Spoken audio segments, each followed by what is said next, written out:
All right. All right, everybody, Welcome. welcome to the Green Grape. Go ahead, Odie. Go ahead. No, Eli, you do the much better intro, All please. right. Agreed. Welcome to the Green Grape Sessions. Today we are joined by and hosted by Operator Death. If you have not, and it would be really weird if you haven't, because how the fuck are you here? Followed Operator Death. Please do so. I'm not Uh, shouting him out in his own channel. Yeah, I'm not shutting him out in his own channel. But I've been away, so I haven't set up to watch his channel yet. So I'm really, really bad. I'm also not seeing his channel as being live. Oh no, I Just actually have to popped up. type it. Ah, there it is. There it is. yeah. There it is. There it is. Okay, cool. Mute. Now I can have the chat up. Cool. Right. Yes, we're also joined by one Balacera on my screen, but I don't know where he is on. Wait, why do I not have a camera on my screen? Because I totally didn't not mess with it. Weird. No, I did. Totally. I She totally Tote. didn't curse the Okay, camera. anyway, yeah. Balacera is somewhere around here. For some reason, I'm not Click over getting there. camera through. I don't know why. But anyway, Balacera, if you have not gone and checked out Balacera, please do so. The guy is awesome and a super mod. We also have, most importantly, the great, the awesome, the black and white and red Panda himself, Divine Panda _E. Please go say hi to him because he's an awesome fella. On OD screen, he's above. Anyway, OD, it is your show. Take the floor. I'm going to drink my coffee and turn my camera off because apparently you guys can't see us anyway. All we see is a bunch of little dots. I don't understand. You can see me, but yeah, no one else can. I don't understand. It's all right. Lady Death doesn't use a camera either, so. I'm not the only one. No, Okay. it's signal. All right, so any important issues anybody wants to get out right now? No? It's kind of quiet. Yes. Thank you. There we go. Pardon me. I believe that it's customary to start green grapes with something a little thought-provoking, a little,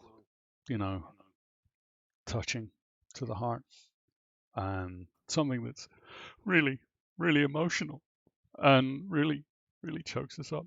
I just want to say, pineapple belongs on fucking pizza, you animals. Get out of here. Oh my God! Just Thank leave. you, Eli. Leave the room. Thank you. Leave the Pineapple room. and No sweet longer corn accepted. belong on pizza. I'm sorry. No longer accepted. We are no longer family. That's it. It's over. I have Operator, literal you know where the chills door down my is. arm when you said that, Eli. That is Operator, you know where the door is. Yep. Yeah, Yeah, if you move your looking. camera just slightly, we can actually see the door. What? You know what? Yeah, there's Over the there. door, You see it? motherfucker. See right there. Kind of like when he started picking up the camera, I was about to haul butt. Ah. Start chasing her around the house. This is your fault. You need to do that. You need to chase her around. I'd like to say no because I might die. You might die. Oh dear. Yeah, because I'm already sick, so I have no energy.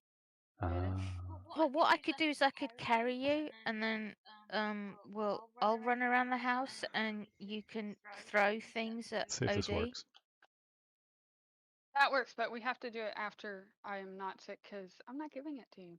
Oh, look, I wear a hazmat suit. How does that sound? A Yeah. black and yellow hazmat suit. Not risking it.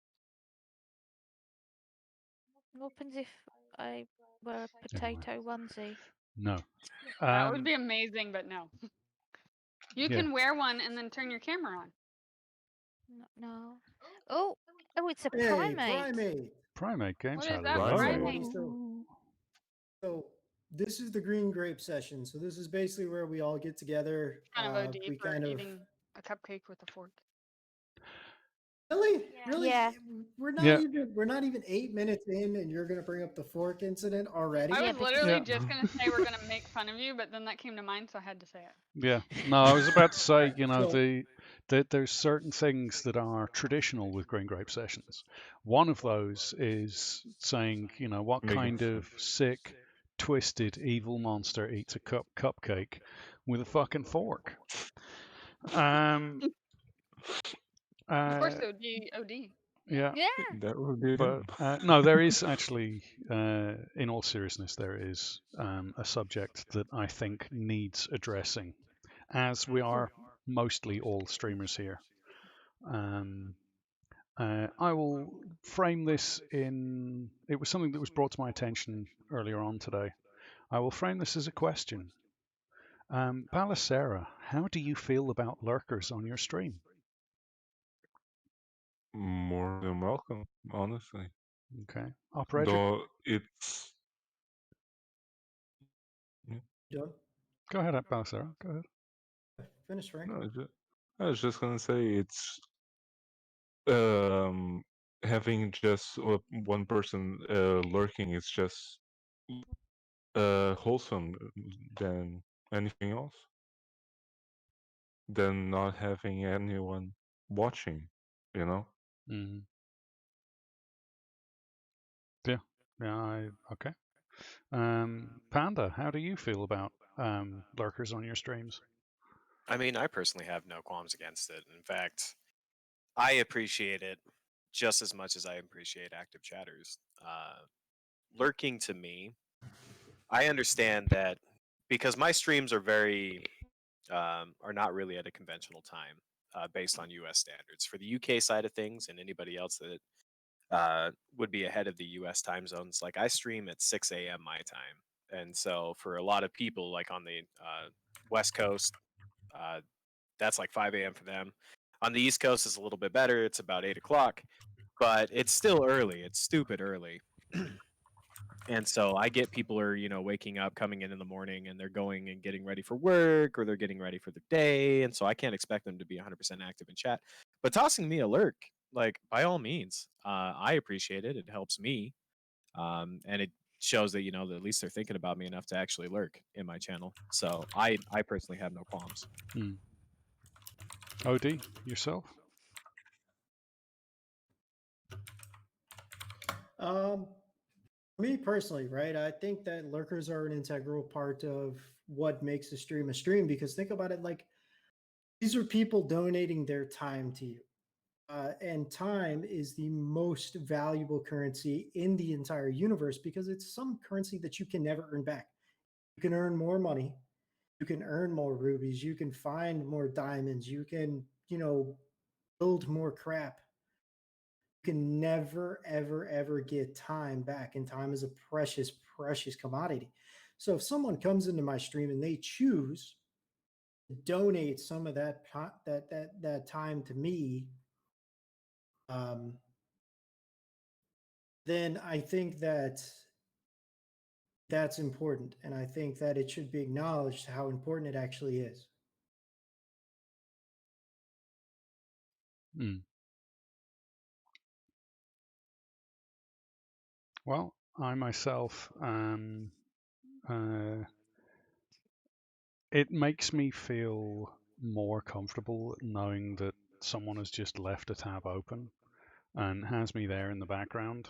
Like they might not even be listening; they may just have a tab open and I'm running in the background. That makes me feel more comfortable than talking to no one. Talking to no one is really difficult.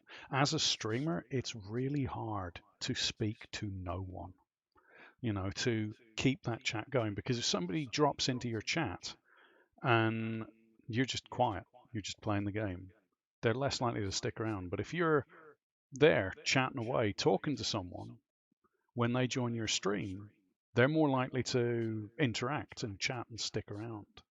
Um, so I think lurkers are the lifeblood, especially of my stream, because I know I'm not for everyone. I'm a very. You're not rated E? I am Sure about that? definitely not fucking rated E for I think everyone. there's only I think there's only one streamer here that's rated for everyone. I don't think there's a single streamer in this room right now No. that's rated for everyone, OD. I don't think there's one. No, not one. Yeah, there is. There's And really she any doesn't- streamer that's rated for everyone. Oh no, there are some that are strictly like super kid-friendly streams. They play kid-friendly games. They don't ever do anything. But I mean, none of us here are that. But I think out of all of us here, the one person here that's rated E for everyone, it's only because she doesn't stream, Nitty. No, fuck no. What did I do? Nitty gets along with everybody. No, Nitty gets no, along with gets along everybody, with but she's definitely not everybody. rated E. no. Like, Nitty's got that dark side that easily puts her at, like, you know, parental advisory at best. Yeah, Okay. Yeah. Let me rephrase this. She's rated E for extraordinary. There you go. I'll take that. yeah, I'll take I that. wouldn't even argue that. No. Okay. Yes. Don't you argue it. Don't And don't Can disagree. I with say me. something from a moderator's point of view in regard to Mm. lurkers? I think lurkers are fantastic, and when they do say that they're lurking because X, Y, Z, it makes me feel happy to say, sure, lurk away, because I know that they've taken time out to watch the streamer that I'm modding for. So to say thanks to them for coming in to lurk, I think it's fantastic, because it shows that Now- they do care enough about that streamer that they want to be there, but they can't, so they're going to support them in, by lurking, which is, I think, is amazing. Now, Primate has said, I was thinking about this yesterday, lurking is great.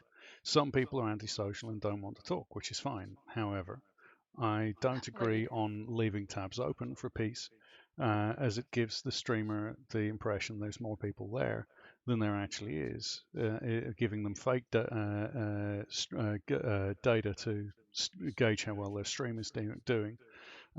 So yeah, lurkers are amazing. Lurking away, you beautiful mofo, but friends shouldn't leave tabs open for each other, which is just his opinion, which is fine. And Primate, this is one of the things that I like about Green Grapes. This is where we get to hear different people's opinions on these things. So And I mean, if I can get a second to expand on that myself, yeah. anyway, I get where Primate's coming from in that regard, but at the same time, it's you built those relationships. These are people that are leaving it open for you as a way to help you, and based on their actual current life experience, like nobody owes anybody any time at all. As Operator Death was saying, like time is the most valuable resource because you can spend it as much as you want, but you'll never gain it back. And so even leaving a tab open and not actually being there, I can still appreciate myself where yeah, it is in a way fake data. But at the same time, like that's a relationship that you built. That's what they want to do for you. And it's not really hurting you. If anything, it encourages you as a streamer, in my opinion, to do better because you feel like there are more people there. There's more eyes on you. You want to be better. You want to promote yourself better. You want to not, just because I know a lot of individuals whom I've watched in the past where they only have 1 or 2 viewers, they're not super interactive, they're not engaging, and they never grow because they don't engage. So having the perception that there's like 10 people there, when in reality you only have 2 active chatters, it still gives you that idea that you are being engaging with those people. So yes, I can understand where Primate's coming from, but at the same time, like there's definitely 2 sides to this coin that could be both be perceived as positive and negative regarding the aspect, and I think it just depends on how you yourself interact with that data. Well, again, the other part here is that we've also got to look at this from Twitch's perspective, because as far as Twitch is concerned, they don't give a shit how many people are actually watching. They don't care how many people are lurking. They don't care how many people are chatting. The only metric they look at on your channel is the number of viewers. So if your number of viewers is, 12, but 8 of those are people lurking, Twitch don't care. They're still getting advertisement revenue for those 8 people that are lurking. They don't care, from their perspective. So go Even ahead, Odie. applying for partner, like I've talked to several people who've been accepted into the partner program recently, and yes, they check your Discord, and yes, they check in on your streams to see how many of the people in your stream are actually chatting to you. Like that is all part of applying for the partner program. It isn't the metric that defines whether you get accepted for partner or denied for partner. What the metric that defines you on Twitch is how many hours you stream in a 30-day period. How many days out of that 30-day period you stream to hit those hours. How many people are viewing, not chatting, not in your Discord, not on your Twitter. How many people are actually viewing your stream? So yes, they check all this stuff. No, they don't care about any of it except for those 3 items that define what make you partner material. They also And check whether your content is advertisable as well, because there's guys that I know. There's a guy I watch who regularly has 600 700 people watching, right? Like blows the requirements for partner out the fucking window, he's in a niche. but he will never ever be partner, because Yeah, and I think he's got more he's got more of a potty mouth than I do. he's just is he a, really abrasive, and that's difficult to mark. is he a German Irish guy? No, that German Irish guy actually got partnered. He's part of the He Bearded did get Gamers. partnered? Oh yeah, Kix is partnered. Nice. Kix is partnered. Okay. Kix got partnered a long time ago. He's been partnered for about 3 years. He was part of Bearded Guys Gaming. They recruited him in because they liked his content. But yeah, Primate, you're absolutely right. Hello, Sassy. Making your content ad friendly is a must from day one. Which is why I'll But I never mean, be partner.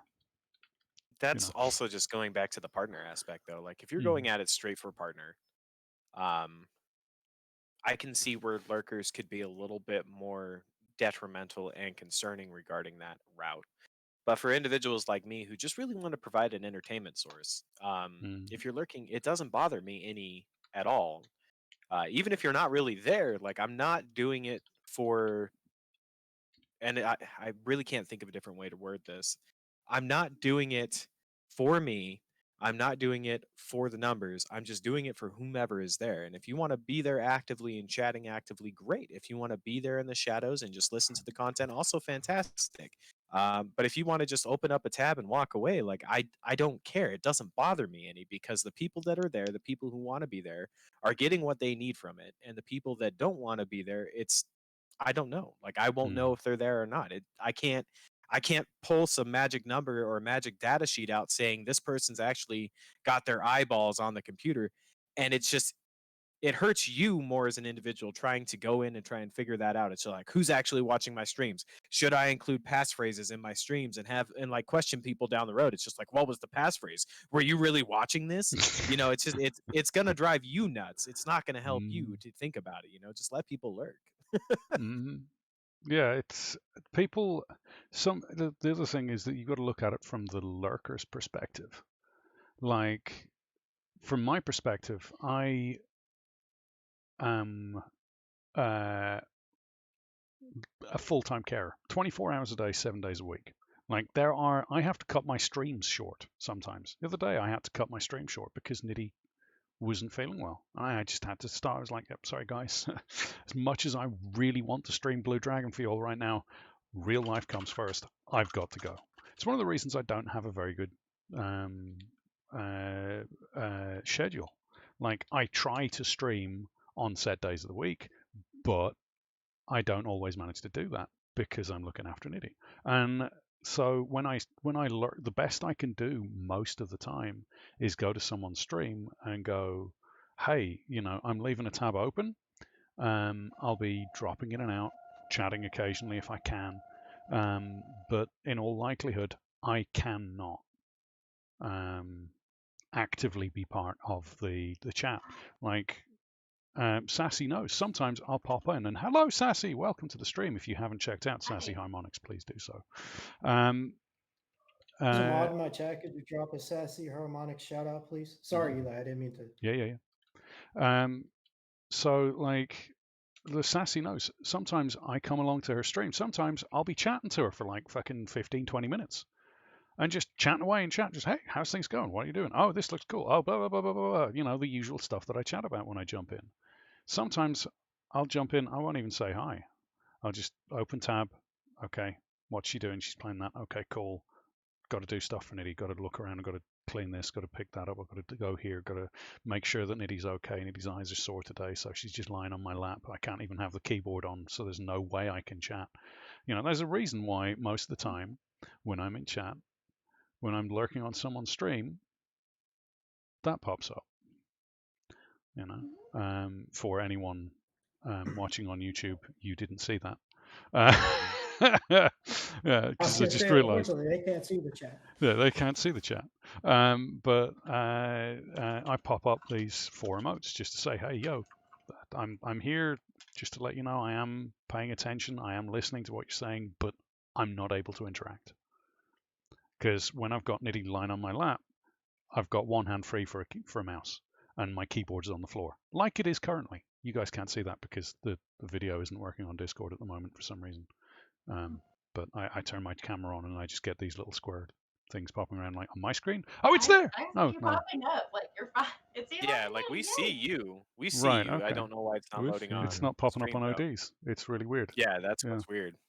That's But weird. yeah, so yeah, my keyboard. And shameless plug for Corsair. Streamer's choice. It's silent keys. Keyboard. You know, it's of course no one at home can actually see that because it's not loading up for some reason. But anyway, you know, my Hand up keyboard your awesome face. is down there. I can't. If Nitty's head is on my lap, I can't get my keyboard. You know, there's no way around. It's definitely situational. Like no Yeah. matter Oh, what yeah, you do, yeah. you can't. Nobody within this world, and I mean, again, this can probably be proven wrong, and if it does, congratulations. But nobody can devote 100% of their time to anybody. It just can't happen. And so, like those individuals that come in, they say hello, then they leave the tab open. I appreciate them more than I can possibly express because they're helping me in ways to get my stream out there. They're giving me a view count, which will grow your channel. For those who are interested in partner, it definitely counts towards their views, which is needed because you know that 75 average view is not an easy number to obtain unless you just grow overnight. But it's like you can't expect anybody to donate 100% of their viewing time with you. And if they want to close the tab when they leave, all power to them. If they want to leave it open and keep that view there, like I mean, I appreciate it either way. Like just you stopping by and saying hello is more than I could ever ask for, and that's what makes me happy. Yeah, I definitely feel the same way. Go ahead, Odie. Here's a question. Here's a question for a lot of people in the chat. And Primate, if you're still there listening, this kind of directed at you too. We all have certain streamers that we enjoy supporting. We may not necessarily like the game that they're playing. So there are certain streamers, and I won't name their names, but they play a certain game with some beans I absolutely cannot stand. I hate that game with a flaming passion. And if I lose every viewer because I said that, I'm sorry. But I hate Fall Guys. I genuinely hate that game. But I will support the streamer by lurking. I can't watch the game. No. Yeah, I just can't. That's been a fall of mine recently too, because like I'm a huge Assassin's Creed fan, and Valhalla just came out, and I'm gonna wait until they get the next gen console before I pick it up. Yep. But I won't watch anybody's Valhalla gameplay. I'm avoiding the spoilers as much as I can. Yep. Same with not Dark Souls, but Demon Souls. I never played the first one, so the remake is my shot at redemption for that. And like anybody that's playing it, I won't. I'll pop in, I'll say hello, I'll tell them why I'm not gonna be there, and then I bounce back out. But I haven't left the tab open because on my cell phone I can only have the one tab. So yeah, No, I'm the same way at the moment. Like Luigi, I love dropping into Luigi streams. I love dropping into Zellera streams and Rockwire streams, and all these wonderful people streams and Sassy streams and Tart streams. But sometimes they'll be playing something that I cannot watch. For instance, Valhalla. Until I've played through it, I can't watch a stream because I don't want Yeah. spoilers. It ruins the game for me. Yeah, 100%. I can't watch So Fall Guys Primate- because it literally sets my jaw solid. I literally cannot.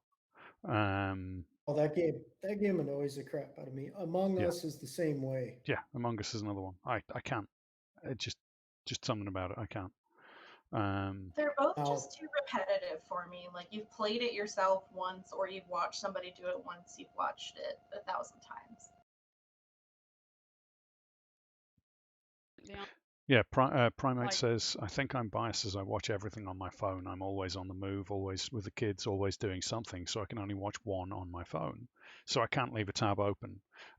Plus, when I do watch a stream, I like to be there 100% engaged with the streamer, if that makes sense. It absolutely makes sense. As I say, everyone's situation is different. 100%. You know, Yeah, I mean, it makes perfect sense. yeah, it utterly makes sense to me. I have no problem with it whatsoever. But like for me, Yeah, it really is totally situational. Yeah, it really is. It really is. Mhm. And like I said, for me, I want to support people. I want to, I want to make sure that people know, I'm out here to support the community that I've worked my butt off to build up. Like I've put in so much time building community and stressing that fact that Mhm. for me, it's you guys, it's the viewers, it's the people in the community, it's my fellow streamers that are always there. Like there have been times I won't even talk about the times Eli and Nitty have had to be there and be like, no OD, bad OD. I'll leave them out of this one because Panda has gotten on DMs with me before and been like, you need to shut your fucking mouth. Like, Oh, hold on. excuse my language. That's entirely paraphrased. I have never once told OD to shut his effing mouth. You want me to bring it up? I'll bring it up. Hold on, I can bring it up. I have the chat. But anyway, I love telling OD to shush his face. Me too. but I'm sure I said something very the- similar to that, but I don't think I've ever been that abrasive with OD. but it gets the how up a little dare you bit. swear at him. Yeah. But it gets to the point where like I focus so much. I'm one of these people that when I commit to something, I don't halfway commit to it. I don't kind of commit to it. I don't give it 10%. I'm either all in or I'm not in at all because I live my life. And this is a flaw of mine due to some real world events that have happened. I live my life in extremes. So I'm either all in or I'm not in at all. And there's no in between for me because I died once.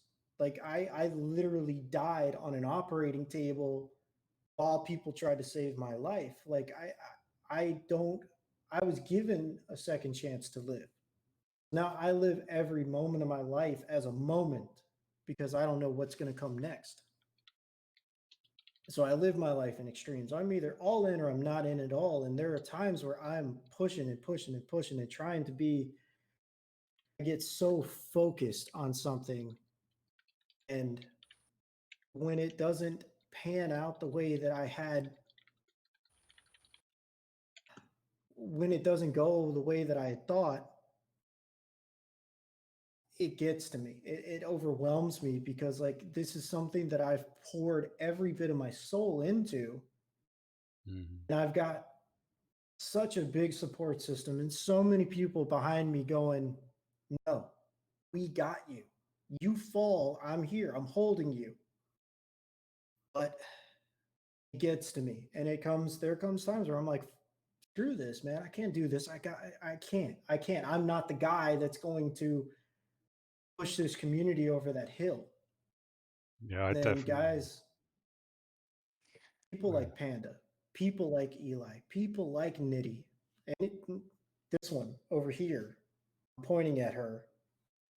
other way on my screen. Her awesome. But yes, that's Yeah, it. the other way on my screen too, but yeah, I'll give it to you. Yeah, I was like, okay, I mean, you can call Panda a lady if you want. I mean, he is a beautiful, Right. beautiful bitch, but Beautiful bitch. Forget it's a mirror.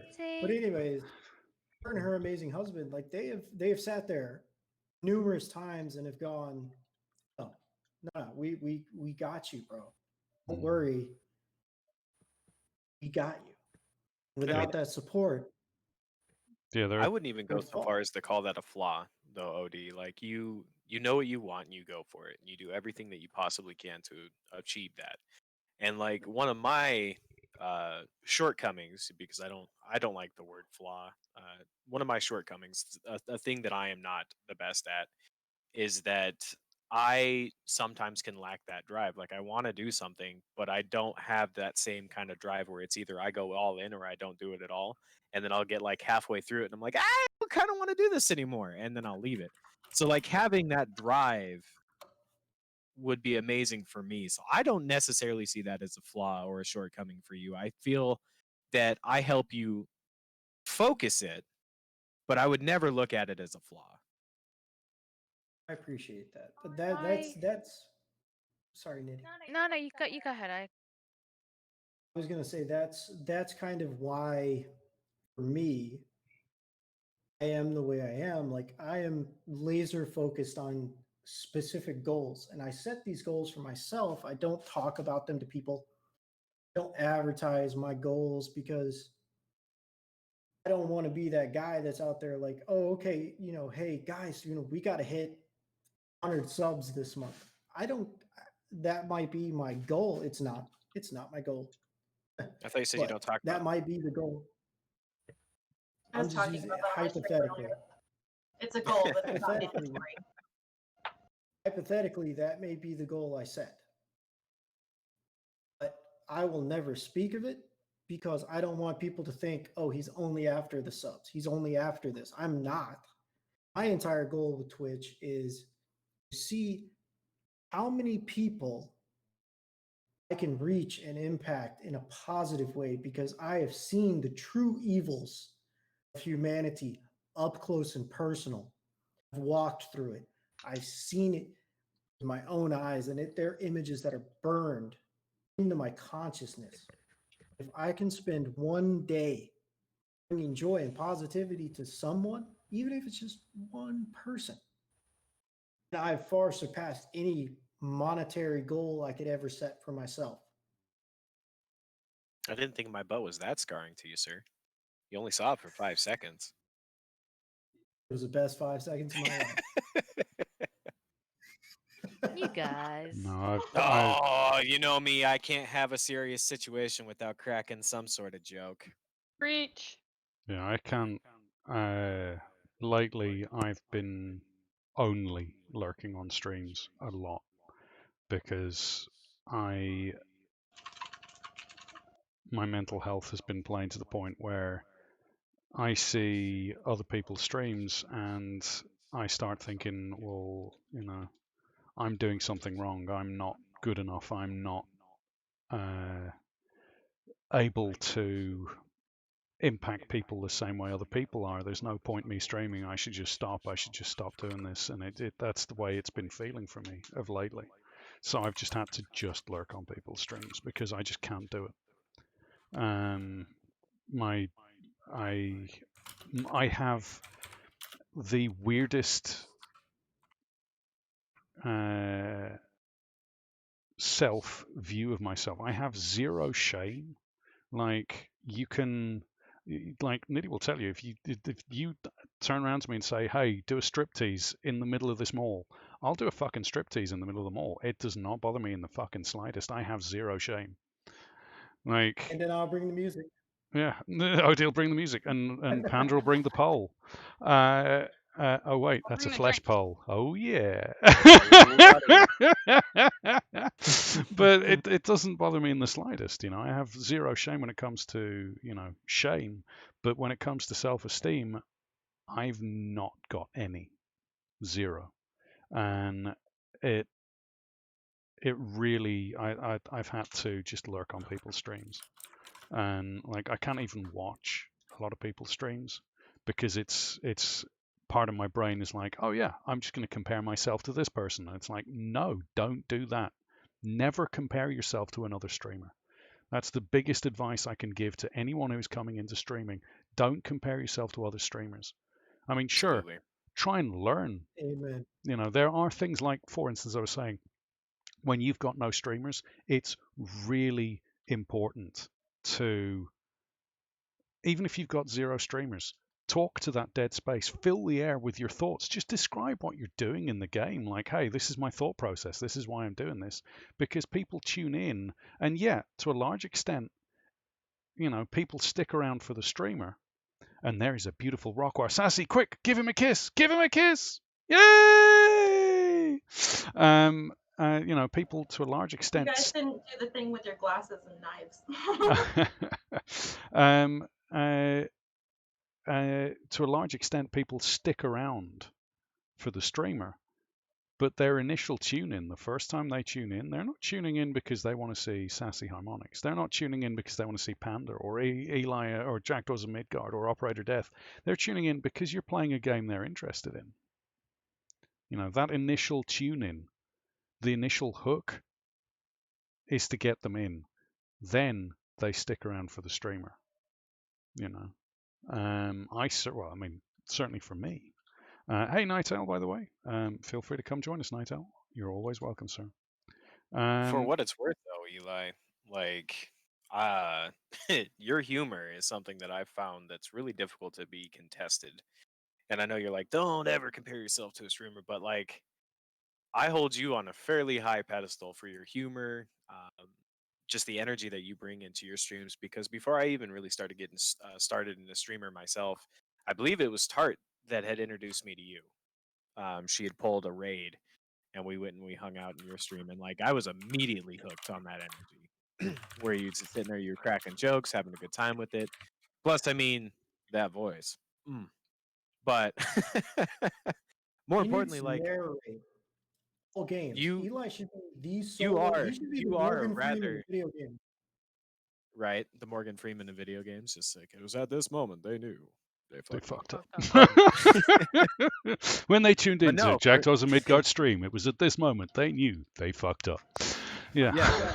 For what it's worth, like I mean, you are definitely one of the streamers that I have looked up to for a long time here, and even still, like just being like, oh hey, look, it's Panda. Like it still sends my heart to flutter. I'm just like, oh, he recognized me. Yes.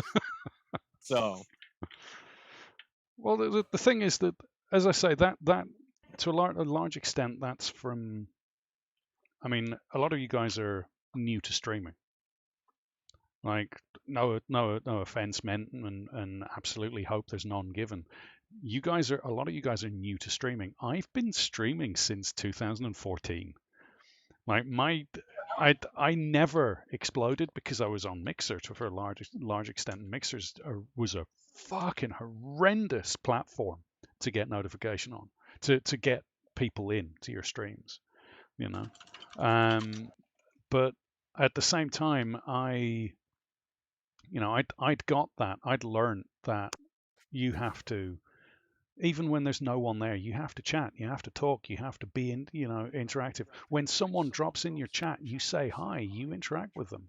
You drop in and you say, hey, Snow Angel, you're looking fucking awesome today. Like, they know you can't How are see you them. doing, Snow? Yeah, There how was you doing? There was Same something here. LTS had said earlier on, that when she was on Mixer, she made the mistake on focusing solely on numbers that she forgot how to have fun. Yeah, yeah. So, numbers, yes, do help a stream, but when you get to the point that you've forgotten how to have fun, Yeah. then maybe taking Take a step back and reassessing everything, just clearing your mind out and then coming back in, will help. Realign. That just totally threw me, Eli. Yeah, it's okay. I just gave Nadia a kiss on the shoulder. Oh. She was just like, wait, words stop working. What happened? What's going on? Who am I? What are these words? What's this I going promise on? I English good. Yeah, I do England good, but no, she's right. you can't be a streamer and just be there for numbers. If you're there looking at numbers all day, every day, you're not going to grow. I presented this question on Twitter, and it caused a heck of a stir that day. My notifications blew apart when I posed this question. So I'm going to pose it here, right here, live, and chat can get in on this. Oh Primate no. Games is here in chat. So there are certain streamers who are extremely successful. They run their streams and they run Twitch as a pure, unadulterated business. Everything to them is business. It is numbers, it is business, it is money. And they're extremely, I just saw Rockwar walk past Sassy's room. It is extremely business oriented. They're very successful at it. Where do we, as guys like me, as guys like you, as guys like Panda, people like Sassy, where it's a community for us, where do we look at it as, okay, maybe we do need to kind of merge these two worlds together? And I use Primate as an example because Primate, I watched his journey. He went from, a small group of subscribers on YouTube to, I think he's almost at 3,000 now. And he did it because he focused himself on certain aspects, builds community, because community is very important. As he stated already in chat, community is very important. He kind of melded, he figured out a way to merge community and business into one entity. Where do we as streamers, where do we as people who are attempting to grow this to an exponential feat, where do we start to merge those two aspects of this? Because let's face it, Twitch does not set you up for success. You have to build your own. Twitch does not care if you succeed. There are 4 million streamers on Twitch and 41,000 partners. Where do we start to go, okay, it's time to start melding all this into one entity?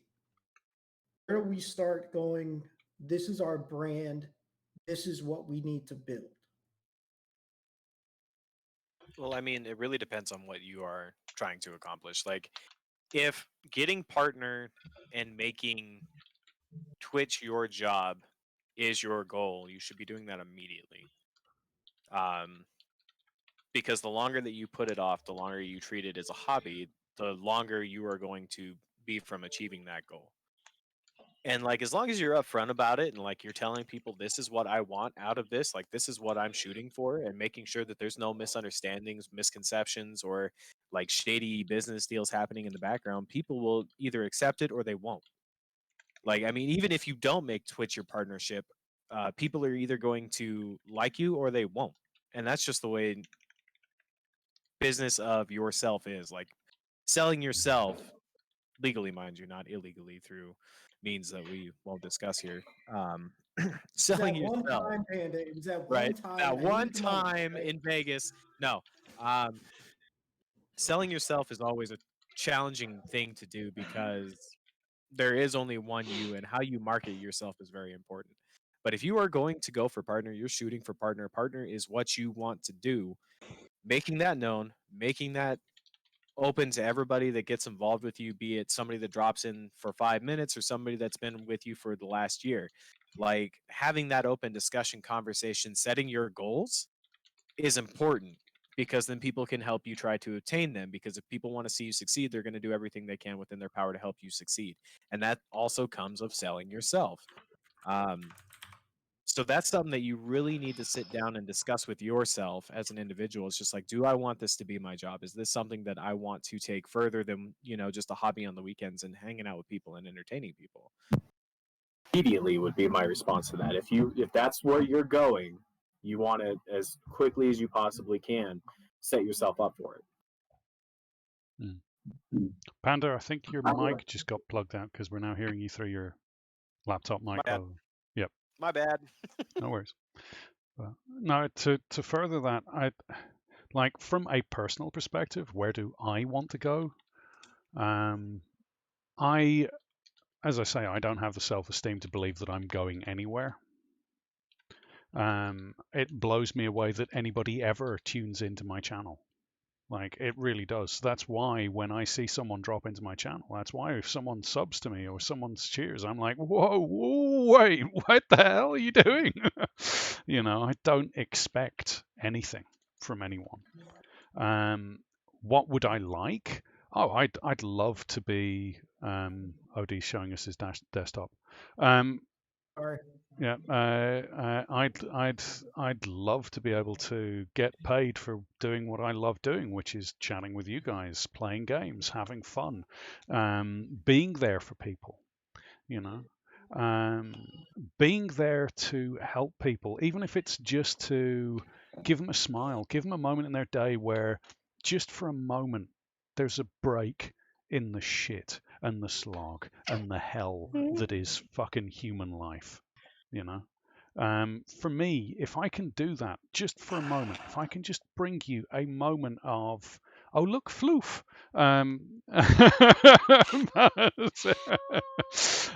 completely Hey, distracted me there. Shy. Yeah. Thanks for jumping in. Yeah. Hey, Shy. Hey, Shy. We love you, and you should come join chat. So that, like, for me, for my channel, where I'd like to see my channel go is somewhere where I can be there for people who need it. If I can, and if I can make money at that, if I can pay my bills doing that, that just means I can do it for more people. If I can't make money at that, I'm not going to stop. Like, as I say, I've been streaming since 2014. Like, if I was in this for the money, I'd have quit in 2014 because I didn't make a fucking penny at that. Like, even my YouTube channel it's shit, in terms of numbers.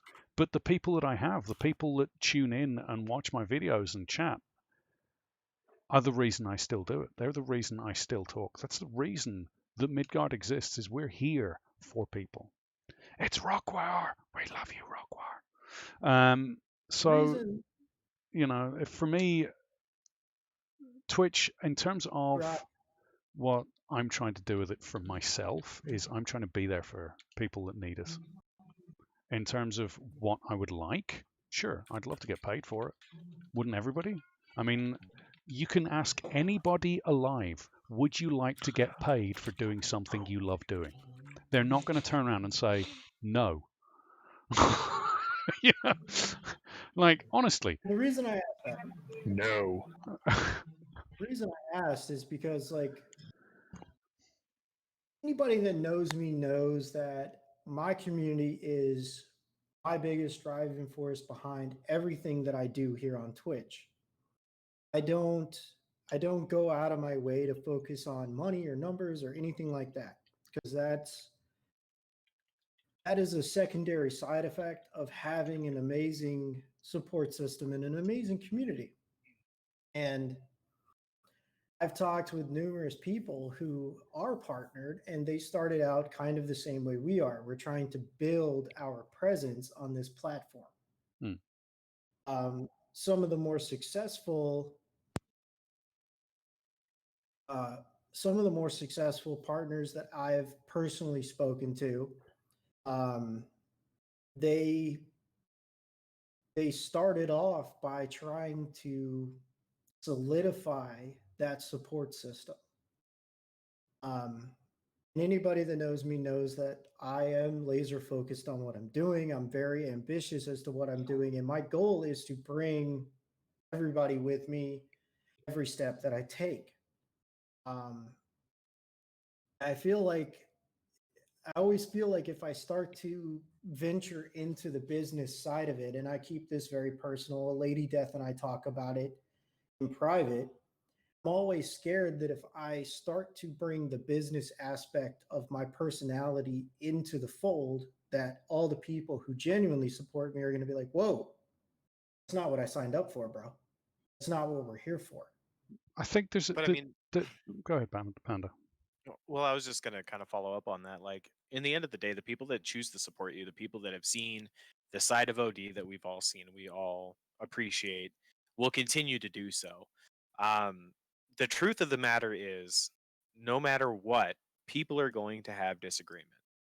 Mm. Like you and I are going to disagree probably a lot through the course of our relationship. Eli and myself have had disagreements already. They very, very respectable and very open for debate kind of disagreements, and that's why I like communicating with Eli because he's not an immediate. Well, you're wrong, I'm right. F you, bye bye. Um, Yeah, he is the voice but of that's going reason. to happen.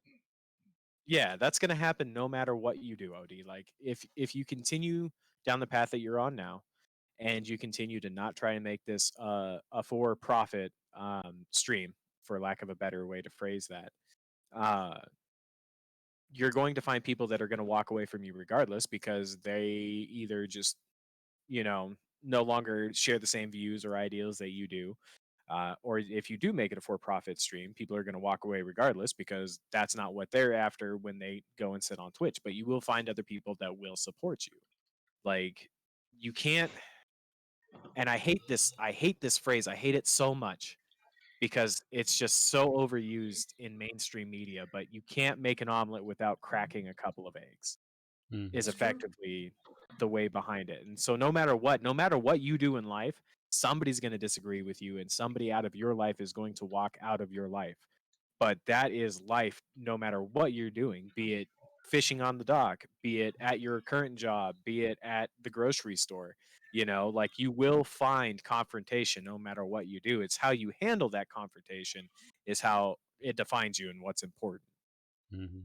Well, the end goal is not partner, because partner is a step. And I think that's what a lot of people forget is partner is just a step. It's another step. You start streaming on Twitch. You do your first stream. You're nervous. You're scared. It probably looks like crap. It probably sounds like crap. I know mine did. I went back and watched the VOD, and oh my God, it was terrible. We grow, we build, we make affiliate.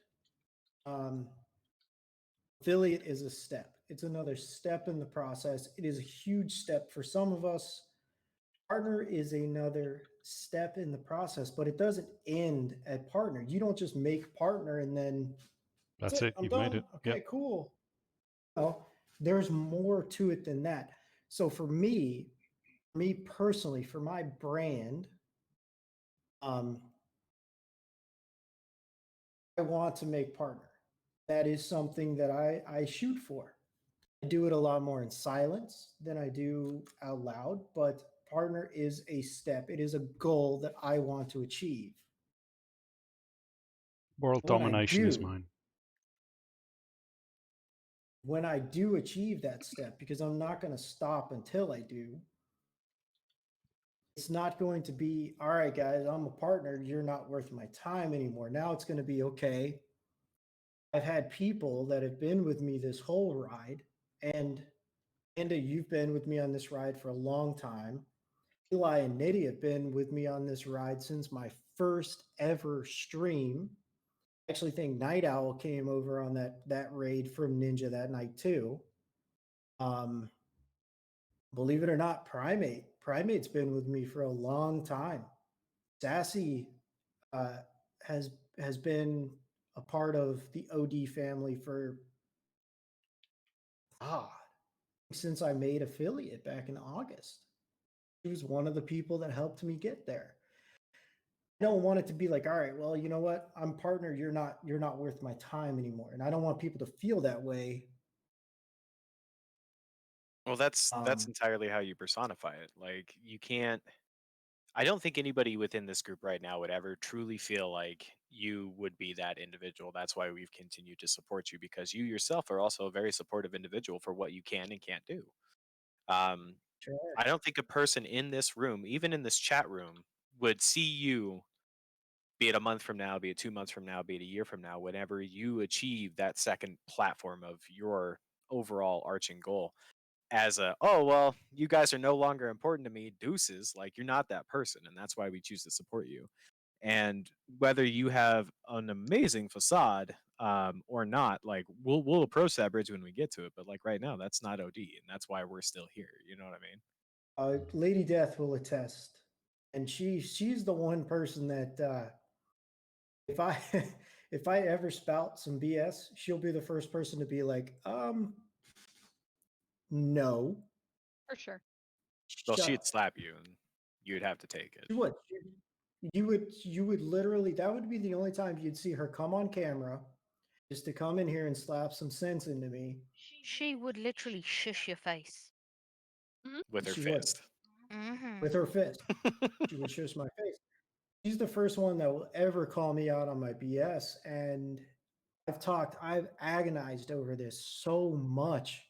It got to the point one day where she looked at me and she goes, you're just being stupid. Yep. She's very harsh with it. She's like, you're being stupid. She's like, you're doing what you love. And yes, you have a goal. And the people that know you, the people that interact with you, by the way, thank you so much, Shy. That means so much. Knight, thank you so much as well, man. The people that know you, the people that interact with you, they're not going to stop because you're trying to achieve something. There's And there's a very big difference between being true to yourself and only being focused on the business side of things. And in order for you to reach a larger platform, in order for instance, my channel to reach a larger platform, I have to put myself out there and be more, visible, right? Same for Panda, same for Sassy, same for everybody. Tart is trying to make herself more visible because that means that she's going to get more exposure. Partner, even if I could make partner is not a target for me. It's not even a stepping stone for me. It's never been a stepping stone for me because whether I made affiliate or not, I could make money at streaming outside of Twitch. There are people who make money outside of Twitch at streaming. You got people who give you affiliate codes, who give you, oh, well, I'm doing a sponsored stream by Duracell or Durex. Here, check out this condom. Isn't it fantastic? Twitch isn't going to make or Cap with the manscaping. Yeah, Cap with manscaping, one of the cringiest, worst videos in history. But it paid his bills, and it meant that he's able to put out more videos.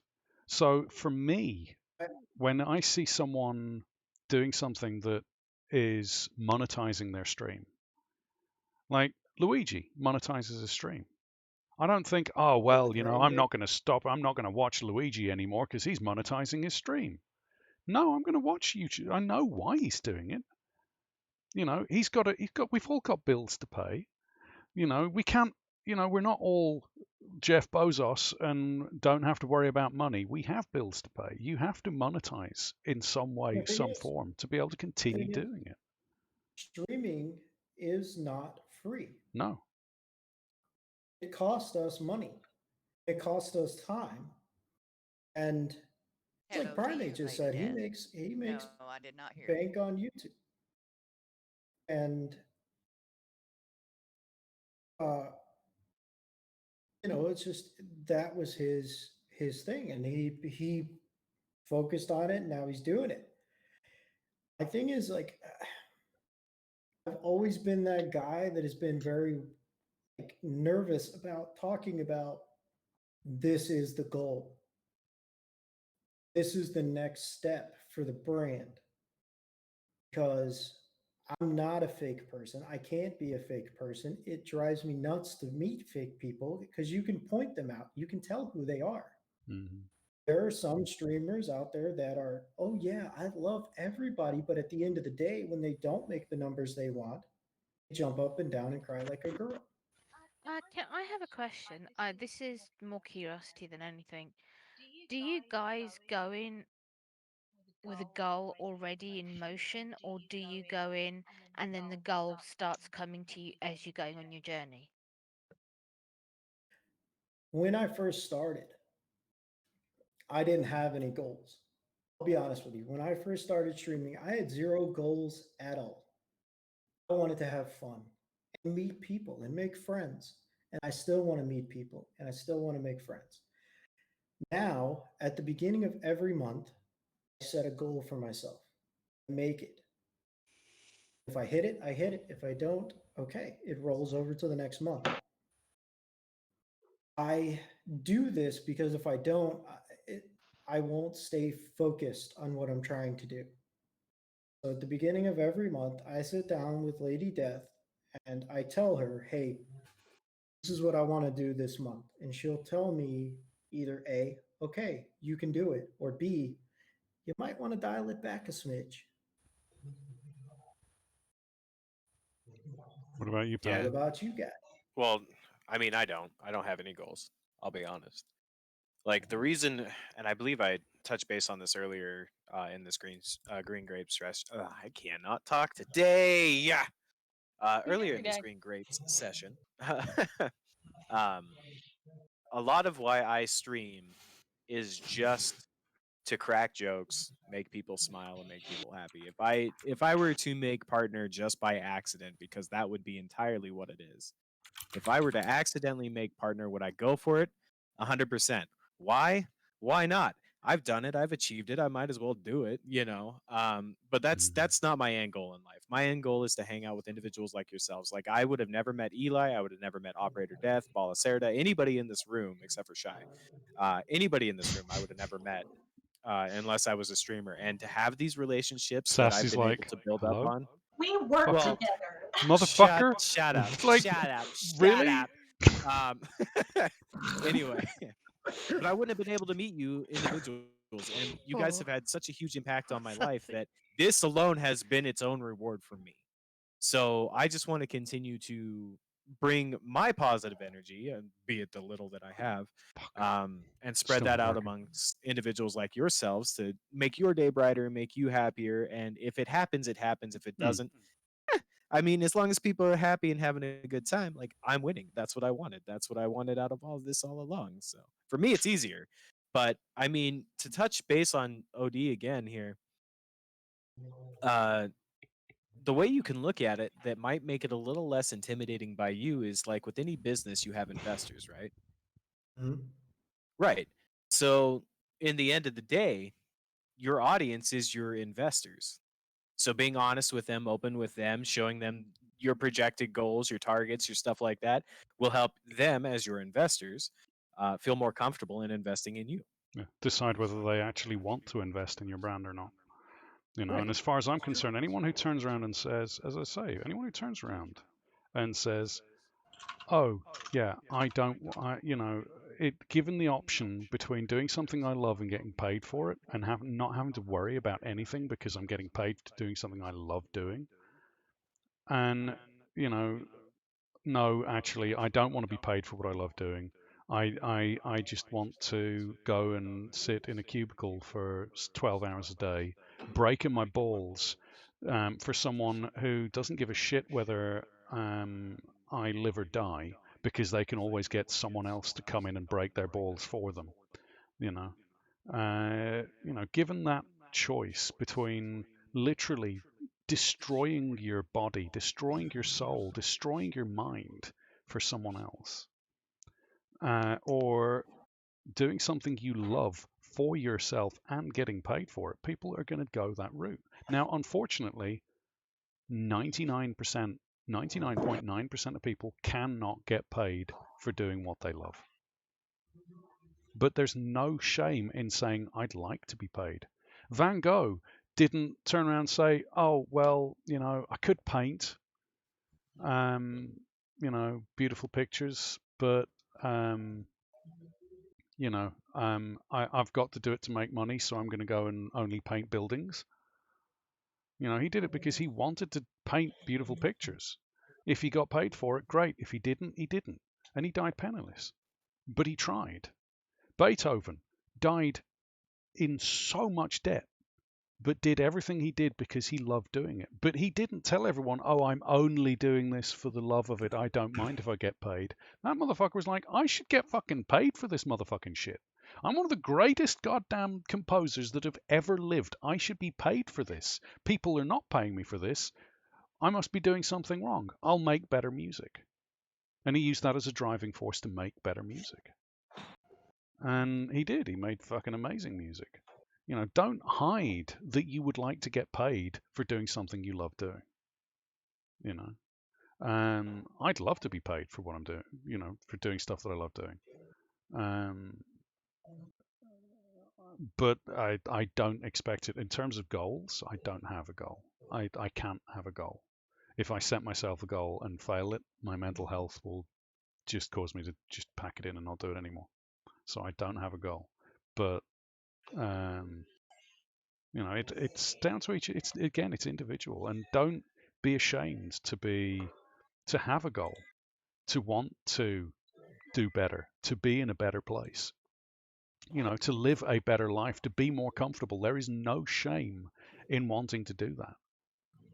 You know, I mean, let's face it. If we all just went, oh well, you know, I'm happy living in the mud, humanity would never have got out of the mud. You know what I mean? Like, okay, Balasera, what about you? How do you feel about that? Like, what do you want from streaming? What's your end goal? I've never had actually an end goal in terms of streaming. When I started stream, it was an experiment, an experience, a new thing to see how it was going to go. You know, see what would happen if people would come by and start talking to me. What if I could interact with new people just to see what would actually happen. Hmm. And over the time, I started as things were going honestly good because I met every one of you by going to streams and streaming. I set a goal as just, oh, I'm gonna try and reach this amount of followers, just Mm. as in engaging and that but over but sometimes I forget about it. So I'm completely honest, and but just stream for the fun because it would be the time that I could relax and talk to you guys and do the things that I like. Mm. Okay, so let me ask that question. You know, if you could get paid for interacting with your community, for chatting with your community, you know, if you could set If that, I could, would you take that, or would you say no? I'm going to go and you know, I don't want to buy a Ferrari because I've got a community that I can interact with. I just want to go and live in a hovel or work at this job working in a shoe factory. You know, I mean, would you want to get paid for doing something you love doing? I think totally honestly, yes. Yeah. Sassy, She's you're asleep. she's fallen asleep. We bored her to death. No, She's I'm asleep. also no, I'm also doing homework at the same time. So like even though my keyboard is fucking loud, so I keep muting myself not to take away from the conversation. Yeah, So I initially started streaming actually because of Panda. So we started streaming a couple games for each other just because they were games that we were like, oh my god, dude, this is so down your alley. And then it's like, well, I don't have time to play these games. So it's like, okay, yeah, sure, I'll play it for you and you can watch. Like, so that is exactly how it started. And I had no idea that it was going to turn into this community that I'm so involved with and how it's like fostering my social needs during the pandemic. So because I was really active, like socially, like before that, so I didn't really have any goals to start out with. I mean, there was of course like affiliate because everybody was like, "Oh my God, you have to get to affiliate. That's when you start making money." And I'm just like, "Okay, sure. Like we'll get to affiliate. That works." So, and it's kind of more so like my personal goals for myself. It does not involve partner whatsoever. I kind of just want to build a community where people feel that they can, like, when they're in my chat, like they're safe and that, you know, they're like in a judgment-free zone and that like that we're here for each other and it's a safe place to just rant or vent if you need it. And I do get people who come in, like on my Saturday morning streams, I have people that are awake for some reason and they work nights at a restaurant or something and they're just like, I just gotta get here and scream for a second. And that's totally fine. Like that's what I want to be. I want to be the person that I needed when I was struggling mentally. And if streaming is the way that I'm going to at least help my own like people with like mental illness or just anything that I can do to help, I'm gonna keep doing it. So as long as I'm just here for the ride for now, but I mean as long as it fosters my social needs and the money of course is a bonus. But the community itself, that definitely surprised me. I don't know what to expect because most of my experience with Twitch was mostly just watching this esport person, you know? So, like, and it's so different from small streams. So different. So, like, it definitely defied my expectations. And just, I don't know, I just had a lot of fun with it so far. And that's really all I'm here for is just to have fun and meet people and be there for people however I can, especially during the pandemic. Okay, I feel like other people need it sub too. question to that. If you could get paid to do something you love, Oh, like, oh, of course. Like, not even a question. Of course. right? Okay, LT, if you're still there. I am. Yeah. What did you have a goal? Did you have an idea of where you wanted to be? Did you just kind of go, you know what, let's just stream and see what the fuck happens, you know? Well, I mean, when I first started out, I started on Mixer back in 2015, and I did it just as a way to hang out with my friends because most of my friends don't live here, you know. So, and I got so involved in Mixer, I did it for so long that I started focusing on, oh, well, you know, I'm not getting enough followers, I'm not getting enough views, I'm never gonna, you know, and it got to the point for me where it wasn't fun anymore. You know, I stopped having fun being there. It felt like too much work. And so when I decided to come to Twitch, I didn't really have a goal. You know, it was like, I'm just going to do this because it's fun. It's a way to meet new people and like in big groups of, but this is a way for me to hang out with like-minded people, you know. And when I made affiliate, it was ridiculous for me because it took like 9 days. I'm like, how the hell did this happen? Yeah. And I mean, I I don't really set like a monetary goal for myself or anything like that. You know, I enjoy being with y'all and hanging out, you know. And now that I'm not working the extra money, you know, it helps, but it's not my focus. But if you could get paid for doing something you love, Oh yeah, I would totally, if I could get paid just to do what I enjoy, yes, I would totally do it. okay. Night Owl, are you there? Night Owl is busy.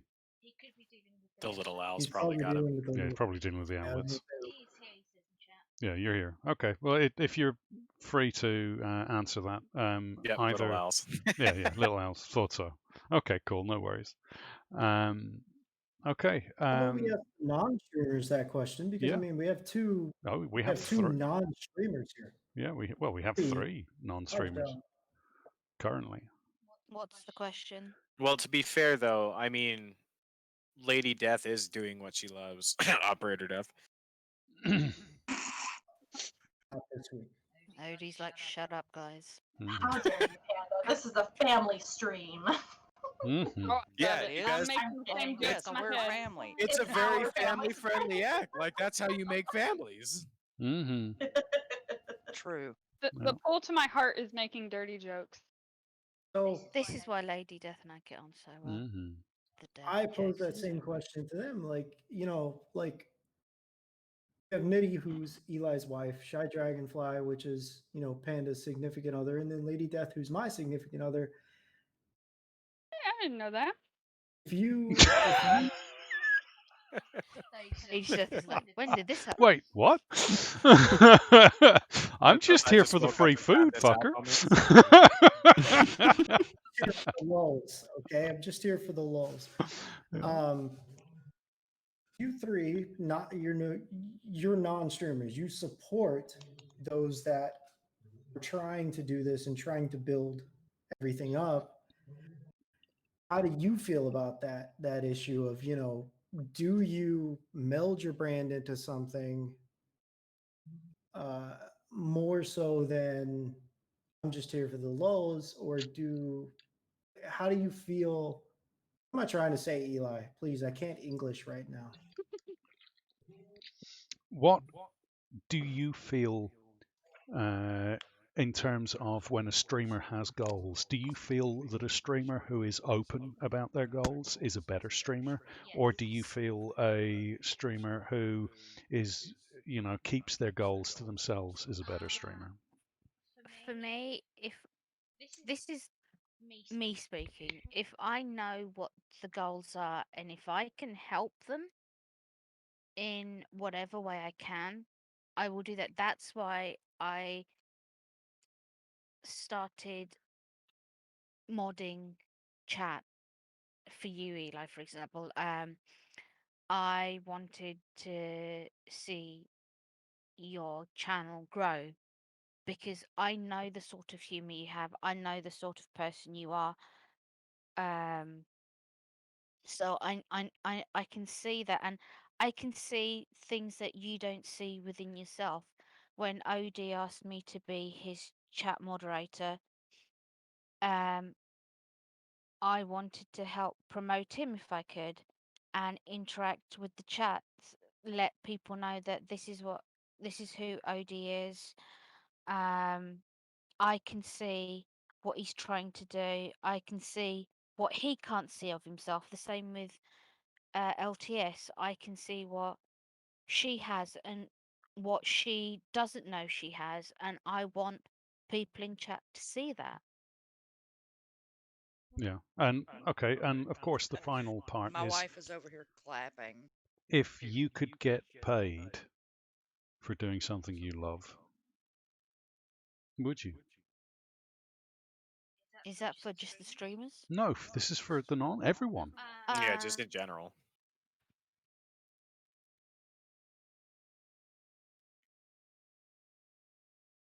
Honestly, um,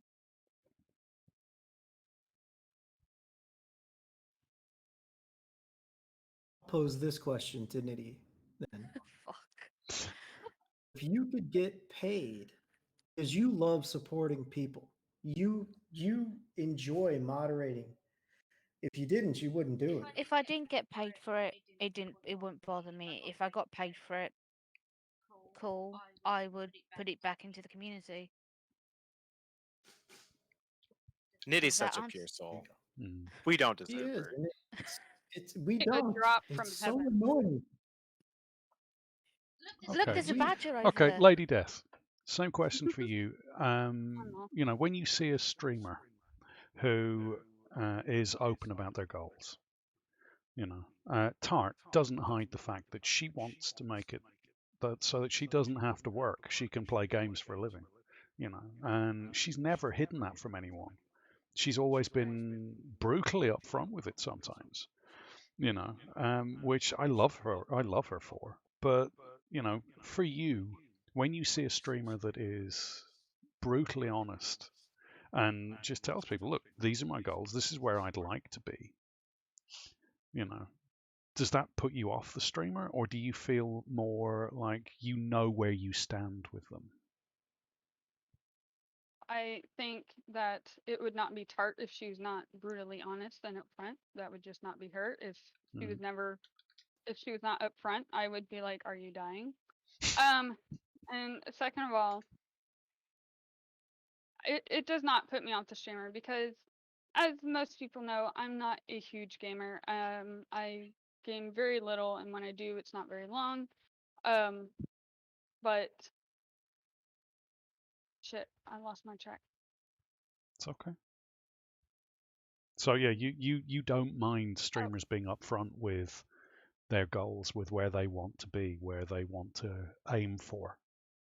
Correct, because for me as a viewer, in all honesty, yes, some of the games I actually do like and don't mind watching. But for me, it's the person, it's the personality. And if you are upfront about what you want to do, this is my goal, I think it shows that they have integrity. They have things they want to live for. They are a physical person. I don't want some robot doing Twitch or anything because there's no feeling, there's no integrity, no Don't emotion, watch Shroud. nothing. So Never watch I, Shroud. because the first person who, minus obviously OD, the first person who really got me into watching other people is Tart. And it wasn't because the game she was playing, because actually most of the games I saw were on her YouTube channel, and I just wasn't a huge fan. It was the voice behind it. It was the personality, the integrity, her saying, "This is how I think. This is what I'm going to tell you. If you don't like it, tough shit. Get off my stream." Mm. I connect to the people more than the games, but that's just me. Yeah. Well, yeah, I think that it's very true for most people. You're either brought into someone's stream in a raid, you tune into someone for a game, or you see a title to a stream that interests you. You click on it, and then, you know, if the streamer is this non-personality, this non-entity that's just kind of, and now I am walking down the stairs. We are going very slowly towards the front door. Oh my You God, targeting there Shroud is right now? a That is monster very Shroud popped you out. jackdaws. You know, no, because if it's Shroud, yeah, Shroud doesn't. He interacts with his community though, or he interacts with his mods, and his mods interact with the community. Did we just Uh, lose? Okay, Panda. Lost Panda. No worries, no worries, no Bye, worries. Panda. No worries. Thank you for dropping by. We love having you here. As always, we love you. Mwah! But Aggressive love. Loves for Panda. Other than being dragged in to other people's streams, let's face it, most of us click on a stream because we're interested in the game, but we don't stick around for the game. Because there's plenty of people playing, 7 Days to Die. There's lots of people playing 7 Days to Die. I'm using this as an example. There's lots of people playing 7 Days to Die. But you stick around for the streamer. You stick around because Tart is fantastic fun to watch. You stick around because Sassy is this wonderful, bubbly personality who just makes you smile. We should be asking as well. Shy. Oh, absolutely. I was going to get to Shy. I was about to, once we'd got, I'd finished the question for Lady Death, which is the final part of the question is, if you could get paid for doing something you love, would you want that? Freaking I would absolutely love it because I don't because we're not supposed to be put on this earth to work our asses off to not be able to live. Every Yeah. single one of us, all of us, we literally work from whatever time in the morning till whatever time at night. As soon as we get home, we just get ready, we go to bed, we wake up, that's it. Yeah. What you're saying is work to live, not live to work. Yes. Yeah. Okay, Shy, Perfect you sense. wonderful, beautiful personality. Are you there? Hi. Hi. beautiful Shy Dragonfly, one of our favoritist people to drop by any time. Question for you then. You know, when you see a streamer who is open about their goals, how do you feel about that? I think it's amazing. I mean, goals is something that you should have in your life. And achieving those goals is the best thing for you that makes you happy. Cool. That was beautifully succinct. Okay, if you could get paid for doing something you love, which, other than Panda, obviously, although it'd be weird if Panda was paying you for If that. he has to pay for it, he's doing it wrong. Yeah, if he has to pay for it, he's doing it wrong. But if you could get paid for doing something you love, would you? Um, so in general, yes, I would. I mean, right now, what I am doing, I love, and I am getting paid for it. So, because I work in the medical field, I am helping people, and that makes me happy, and I get paid to do it. So, Congratulations, you live in the dream. Which is one of I the wouldn't say reasons. it's living a dream, but Well, as I said to Panda, when Panda told me that you got the new job, when you were at your old job and how stressful and awful it was, and then you got the new job, I said to Panda, that is the greatest news that I've heard all week. That makes me so happy, because if she's finally somewhere where she's happy, she's finally somewhere where she's doing something she wants to do, and they're treating her the way they should be treating her, that makes me happy. So Yeah, when I spoke to you a while back, and when you were at your previous job and you just weren't happy to, now you're at a job where your boss actually listens to you. I know we weren't talking voice to voice, but it was text. Even in the messages you sent me, you sounded much happier. yeah, I mean, I worked at my previous job for 4.5 years, and I mean, I enjoyed what I did there too. Um, but of course, with COVID and everything, things changed, and got more stressed out than I would have liked to have been. But I mean, coming to this new job and having a great provider, and he's brand new, just like I was. So, I mean, we've been able to create a friendship, and as partners in our work field together. And I've worked with a lot of other providers, but he is by far one of the best. And it's actually a great feeling to, like, I look forward to going to work every day. Good. Yeah. I think that's the most important, if you're actually being able to work in a job where you look forward to going to work, because you know that the people or that you're going to see or that you work with, you know that they're just going to make your day. Oh, I think definitely. I think that's important from a streaming perspective as well. If a streamer looks forward to streaming, I find that when a streamer is enjoying a stream and enjoying what they're doing and enjoying communicating with their community, they're more enjoyable to watch. But when a streamer is there because it's the time of week that they have to be there, they're streaming because they have to be there. They're not enjoying it. They're not having You fun. can easily hear it in their voice. I mean, even if they fake it and go, "Hey, how you doing?" It's like, yeah, he's faking it. Yeah. Yeah, I mean, like with Panda, um, we've been together for. Don't look at me like that. Shut up.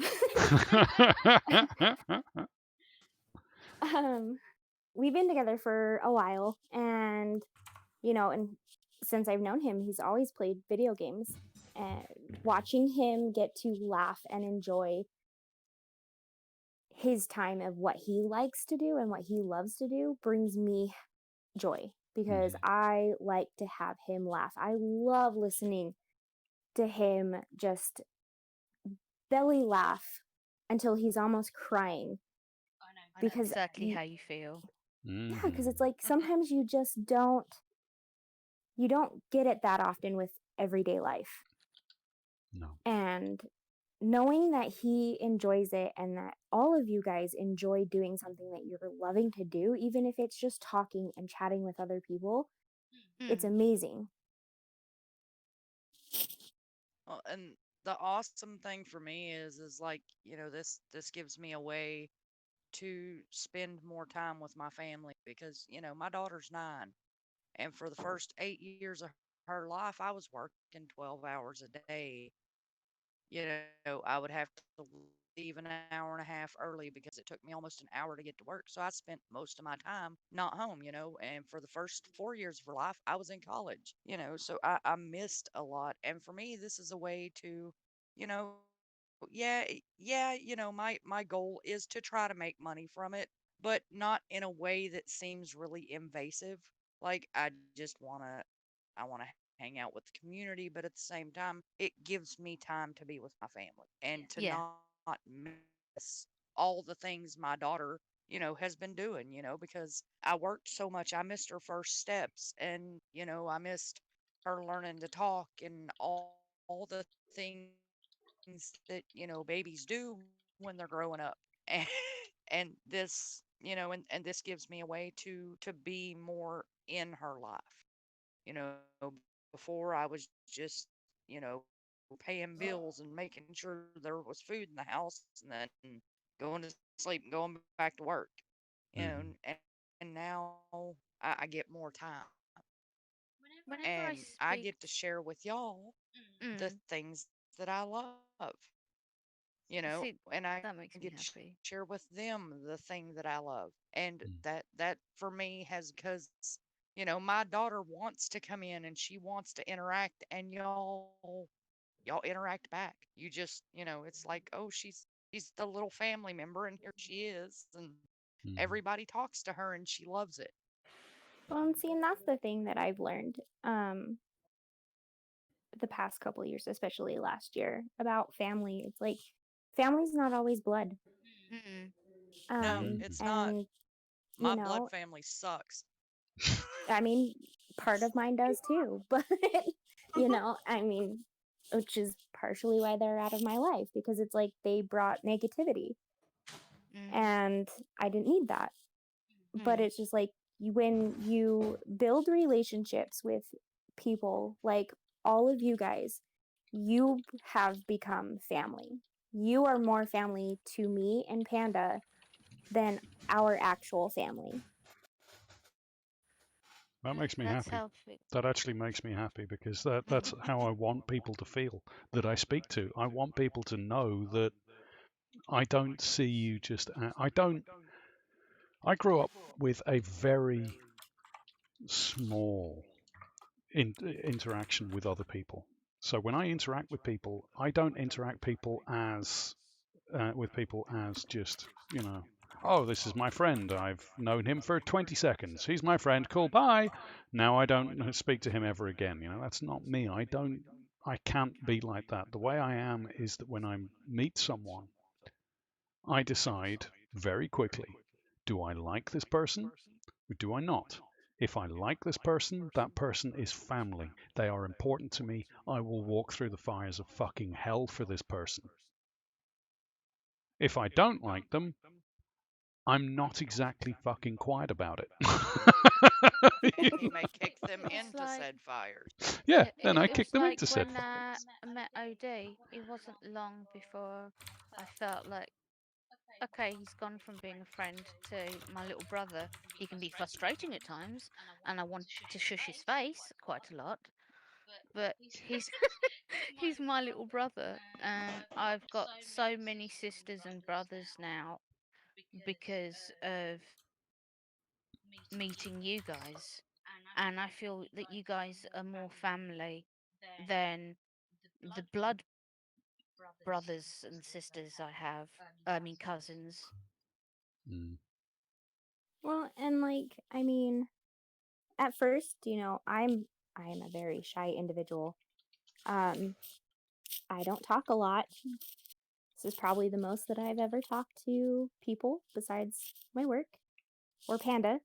And so like with him streaming, he's like, "Oh, hey, come talk to my friends." And I was like, "Well, they only like me because I'm your girlfriend, No. or I don't really know them, and Yeah.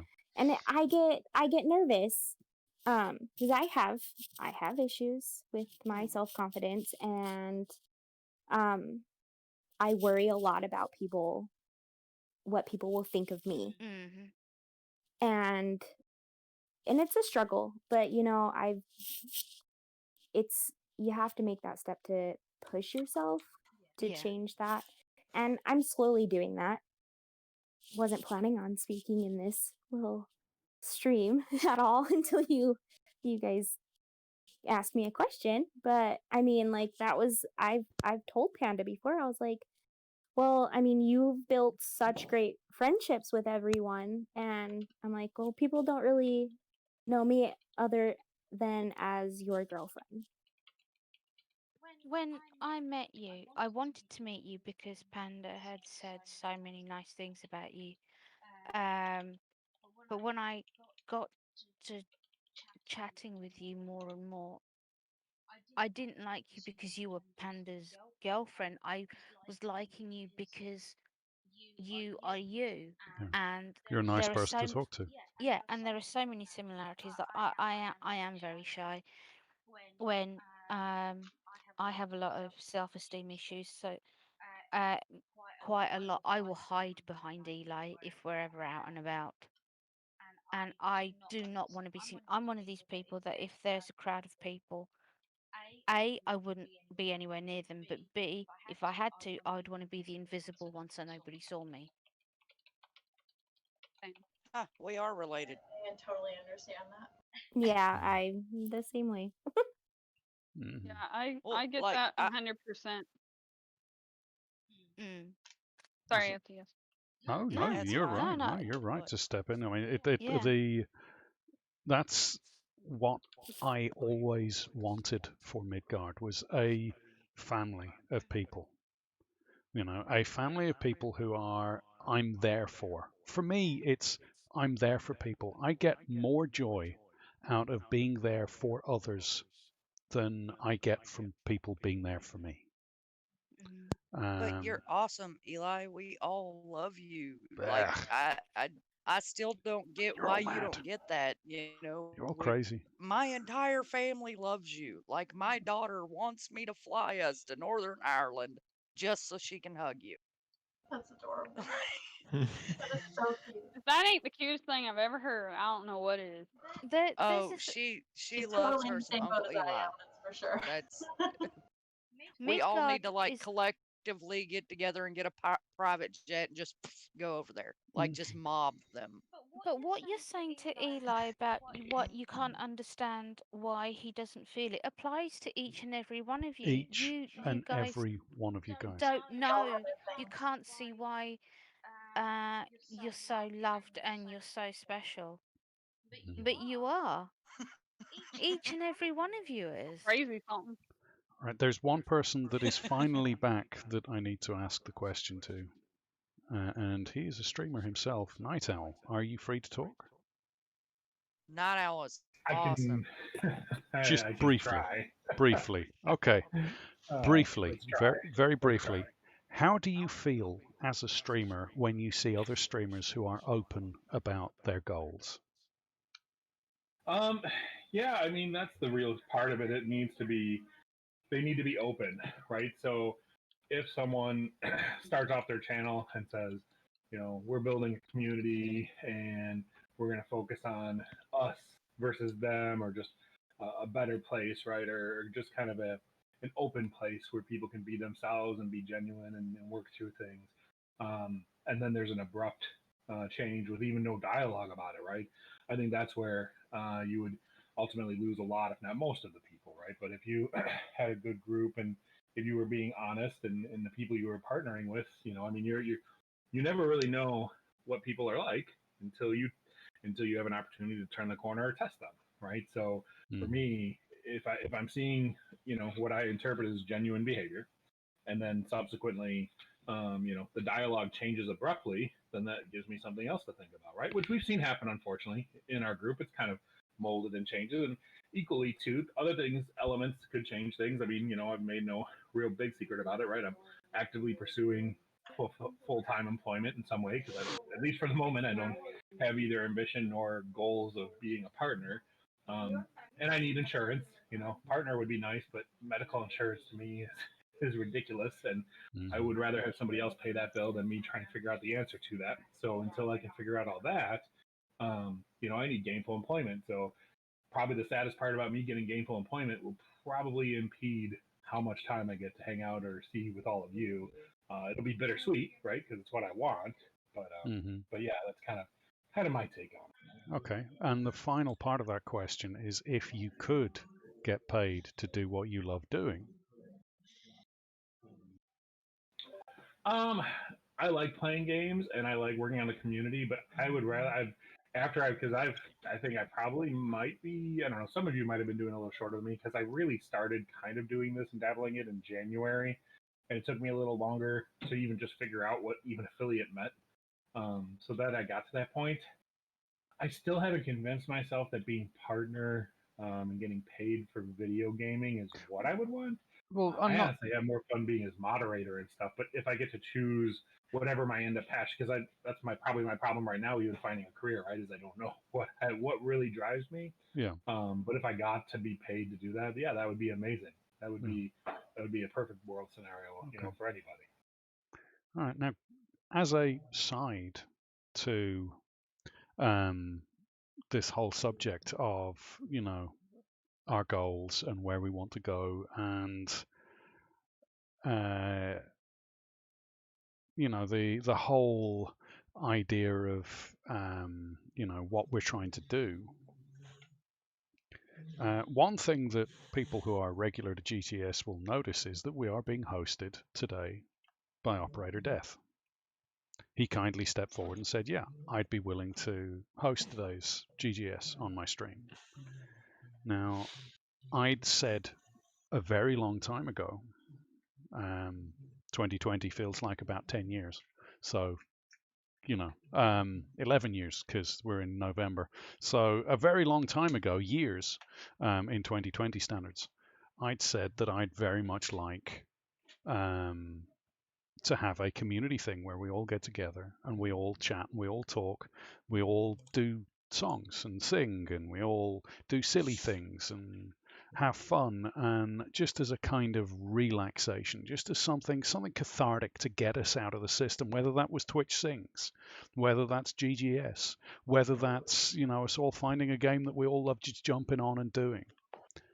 I always said from the very get-go, I want something that different people can host each week, and as such, it's not that, oh yeah, well, Eli's just doing this so that everyone tunes into his channel, right? And I'm so grateful for OD to stepping forward and being brave enough to say, yeah, I'll host it this week, because I'd left the question there in Discord and nobody wanted to say, yeah, sure, I'll do it this week. Now I get that. It's you don't want to feel like you're oh yes, no, I'll take it. You don't want to feel like that kind of person. But that's not what this is. That's not me saying that, this is me saying to people there are people who have said to me, oh, you're only doing this for your own benefit, right? And I'm not doing this for my own benefit. So I am so grateful to Operator, and I'd just like everyone to take a moment just to say thank you, Operator, for stepping forward and helping other people realize this isn't for me, this is for us. The Green Grapes is for us. Now, next week we've got a special guest coming in, a very good friend of mine. And even then, I would be quite happy if Panda or Sassy or LT or Night Owl or Dragonfly, if you wanted to host it next week, You know, I'd love for you to I come don't know along. how to do that. Yeah, well, yeah, Panda would have to help you I out, but if you I wanted don't to know do how it, either. yeah. But if you wanted to, I don't want anyone to ever feel like this is just me trying to get more people on our thing. This is not what the GGS is. The GGS is literally there for us as a group. If there is a subject that is really important to you, like this business of monetizing your channel is important to OD, because he doesn't want people to think that he's, some fake person that's just there to get people into his channel so that he can get to partner and I'm now the greatest streamer in the world. Fuck all of the people that came before. I will tread on the corpses of my enemies. I care less. Right? That's not what OD's trying to do. OD wants to be paid for this because, it means that he can then dedicate more time to the community, more time to people. Sassy, if Sassy could make money at this, that would help her infinitely. It would take a lot of stress out of her life, to be able to be monetized. Frankie, if Frankie could get paid, like properly paid, he could put himself through university with this, and that is important to him. That is something that he is passionate about, and so I am passionate about this. Night Owl, if Night Owl could get paid enough so that he didn't have to worry about anyone in his family getting sick, Or if the U.S. had a better healthcare system. well, if the US had a Right? better healthcare system, like Panda, Other towns that will probably open at some other point. yeah, like Panda is a wonderful dude, and I'm sure if he could just have that knowledge at the back of his mind that it doesn't matter what happens with work, with family, if I've got this safety net to fall back on, that I know I can continue to be there for people and continue to laugh and joke and have fun with people and not worry that, am I going to lose my job and not be able to do this? I don't know. That man's just a ball of stress all the time. Well, exactly. If he could get that kind of feeling of unwinding, like Luigi is a good example for me, right? Here is a guy that is deeply focused. He wants to turn this into a business. He wants to make money at this, but at the same time, he wants to have a community that he enjoys interacting with, that he enjoys talking with. He didn't have to talk with me when I joined in his streams. I was happy just watching his streams. I was, it was Wendy brought me into Luigi's sphere, as a, hey, come check this guy out. He's trying to do this. This is my boyfriend, feel free to drop by and check him out. I checked him out. I enjoyed what I was watching. I enjoyed the way he interacted with his community. But at the same time, he wasn't hiding that he wants to be able to make money at this because his mother is not well. He needs some kind of income to make sure that his life is stable. And if his life is stable and he's okay, he can be there for other people. Dave is another fantastic streamer, right? That he's not shy about the fact that he is a variety streamer. He plays a lot of different games. He would love to make money at this. He would love for this to be his source of income, right? And yes, OD, never for a fucking minute think that it's not okay to say, hey, guys, I'd like to get paid for this. This, Something I say all the time. and it's important to me that people understand that that's what GGS is here for. It's not here to make me, if I was going to do stuff to make me money and get me views, I'd be playing fucking Fall Guys. I'd be playing Phasmophobia. No offense to anyone who likes Phasmophobia, but I'd be playing the flavor of the minute, Fortnite. I'd have bought Call of Duty fucking Black Ops, and I'd be playing Call of Duty Black Ops, Among Us. I'd be playing any of the big name games, right? I'm not. In fact, my Blue Dragon series has the It's awesome. worst turnout, monetarily speaking.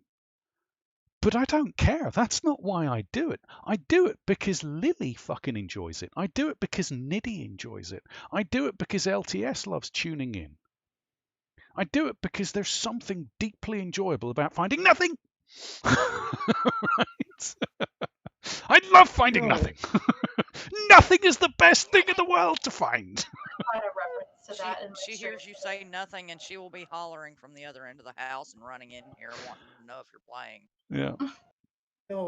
Today I had a really touching moment in my stream. It was something I never really experienced until today. There was a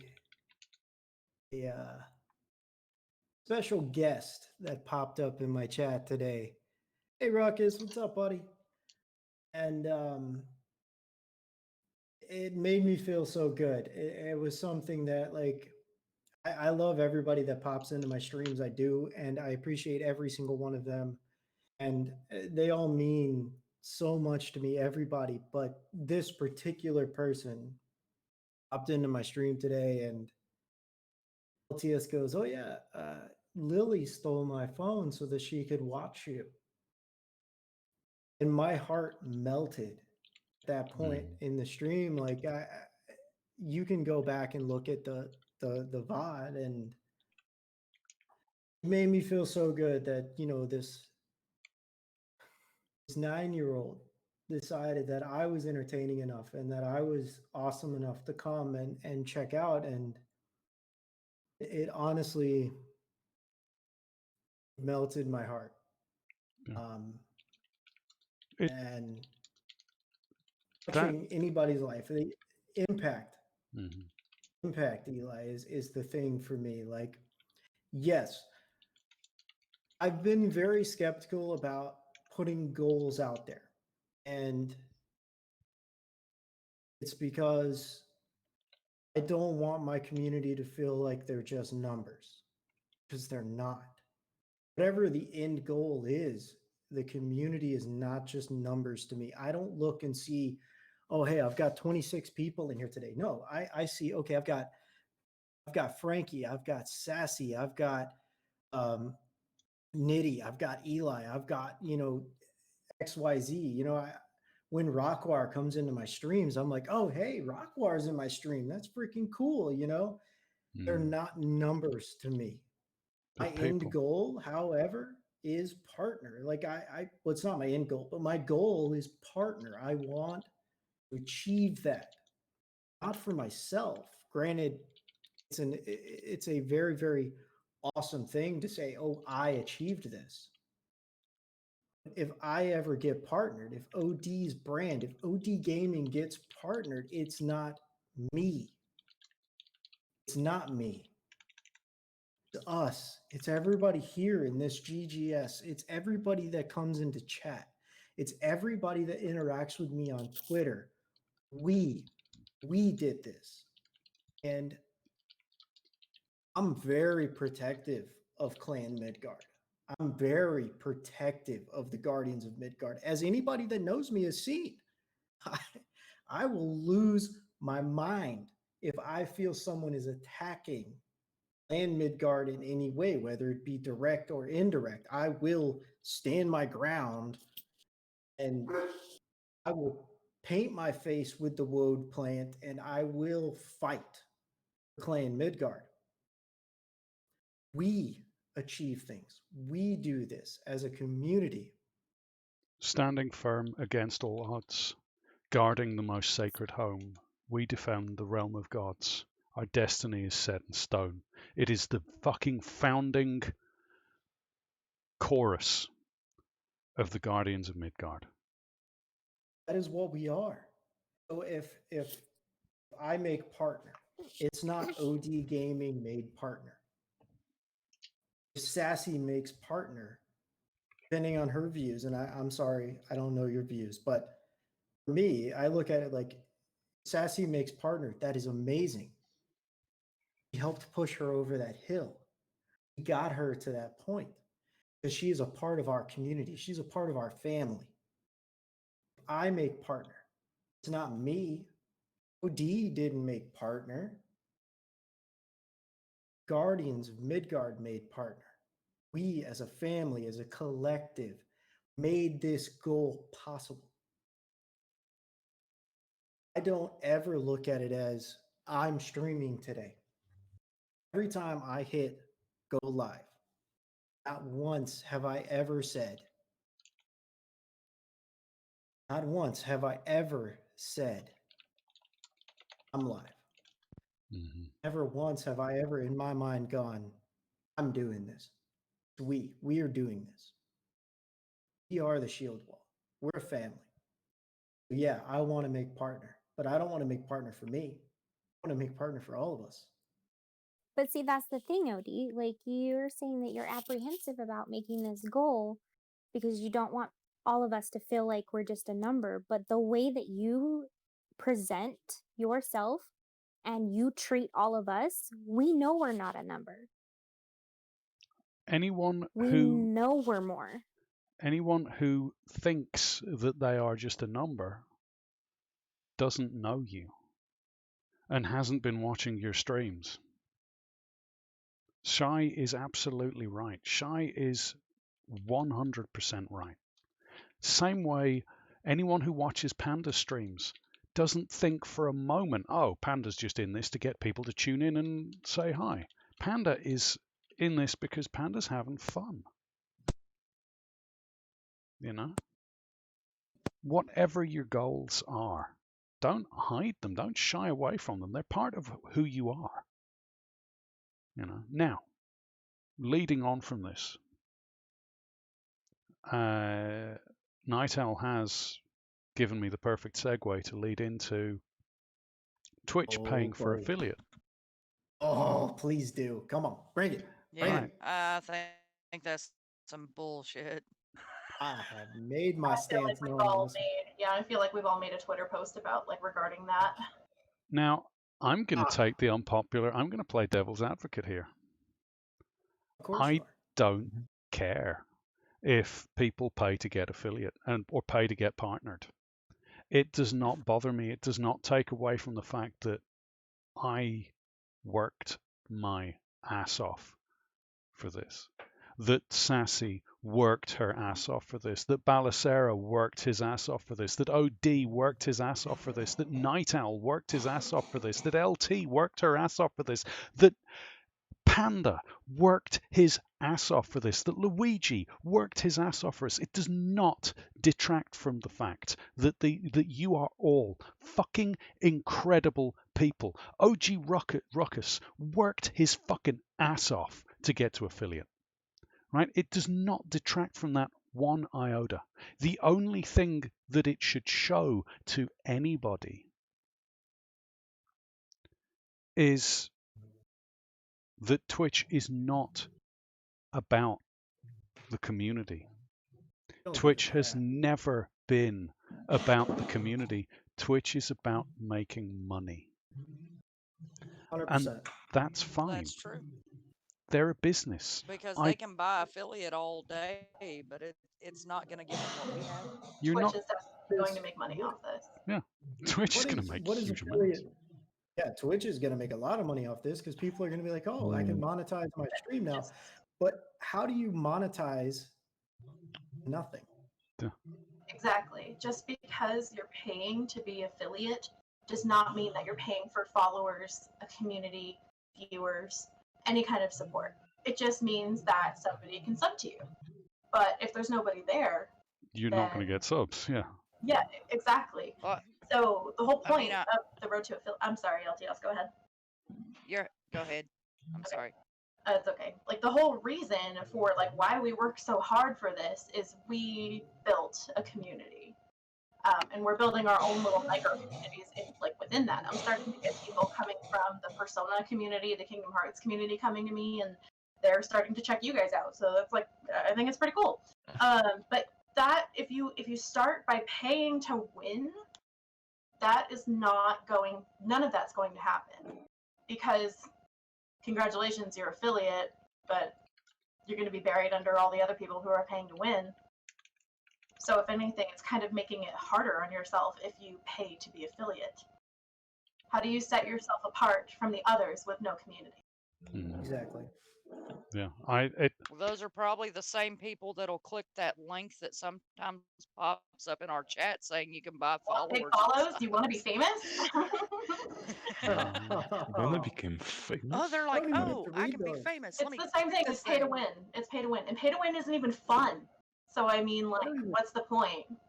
the I don't even get only to read those messages anymore. My mod brings down the band hammer so fast. Like, I don't even get a chance to. All I see is message deleted. I look over and it's just message deleted. I'm like, Was there someone? okay. yeah, Nidhi was already there. She just dropped in the band hammers before you even got to finish that sentence. Like a Yeah, bolt they're of good about lightning. that. Mhm. Like, I don't even see that stuff anymore. It's just gone. The only Like, time oh, what happened? the only time that I will have a problem with Twitch offering this pay to affiliate is if they put in that your discoverability is tied into whether you pay or not. Yeah.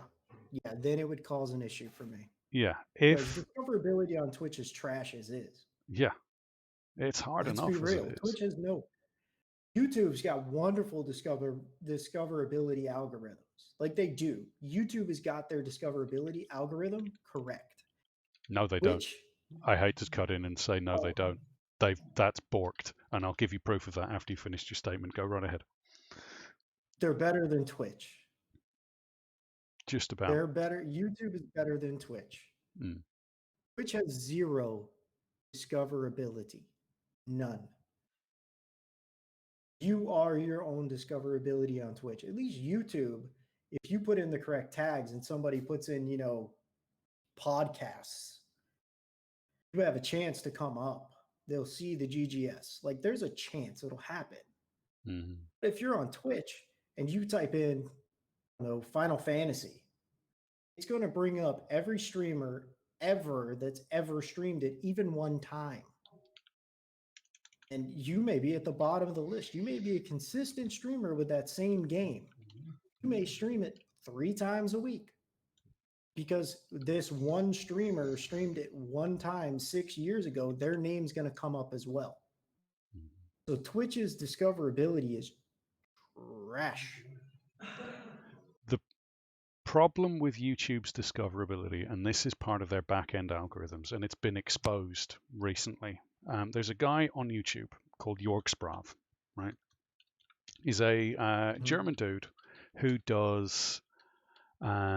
He's been famous for he demonstrated that the riot shields that are sold on Amazon are worthless. They're not riot shields. They are not made of the same stuff that riot shields are made of, right? He demonstrated that you could stab through one of those things. Now, admittedly, the dude is a fucking machine. Like, his biceps are bigger than me, right? The guy is an utter machine, right? So, to a large extent, quite probably that has something to do with the fact that there's this giant German dude wielding a very pointy object, right? But at the same time, he was demonstrating that the stab-proof vests, the riot shields, all these things that they sell on Amazon, 99% of them are not up to scratch, right? And unfortunately for him, some people took that as he was showing terrorists how to beat stab-proof vests because people are stupid, right? So YouTube, no ifs, no ands, no buts. This guy's got 100 and something odd thousand followers. They just demonetized, delete the video, right? Now, he took offense to that because it was bullshit. He wasn't showing people how to beat police stab vests. Police stab vests are, for a start, proprietary technology and no one knows how they're made, right? But at the same time, he was not demonstrating how to beat stab-proof vests. He was demonstrating that the things that they sell on Amazon are not stab-proof. If you buy one of those thinking that that's going to protect your life, you need to know that it will not protect your life. It is cut resistant, not stab resistant, and that is a difference. There is a big difference between cut resistant and stab resistant. So he took umbrage with this, that he was being pulled out over this, right? And so he started something called the YouTubers Union, where because he said there was no way for him to speak to YouTube and say, hey, YouTube, what the fuck? What are you doing? Can you not do this? This is not how this is going to work. You need to look at this and remonetize my video, right? And allow me to upload my videos. And YouTube started making more and more of his videos unwatchable. Like, he'd release a video, and in the German language video on his German language channel, his video pops up and it's there. On his English speaking channel, I'm seeing if the video still is still borked on. Oh, it's working! Yes, we are back. We have video. Screw you. Stupid program for not recording the video. Anyway, Niddy's hiding her face. Why do you hide your face for, Niddy, monkey? I love you. She's like, no, I don't want to be on camera. Okay, I'm going to hide the camera, Niddy. I'm going to move the camera so that people don't see you. There we go. Now people can only see me. See? They can only see me, Niddy. It's fine. Okay? This is shifting out. But so YouTube, when he released a video on his German language channel, which has a quarter of the people and gets a quarter of the views that his English language channel gets, because there's not that many people speak German compared to how many people speak English,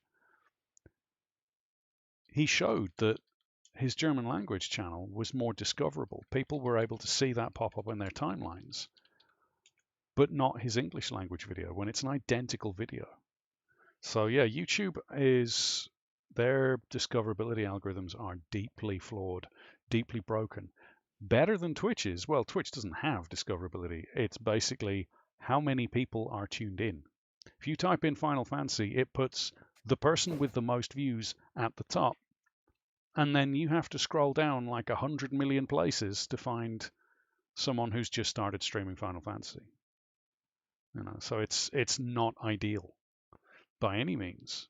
And again, falls back on Twitch's preference that the more viewers you have tuned in, the more they like your channel.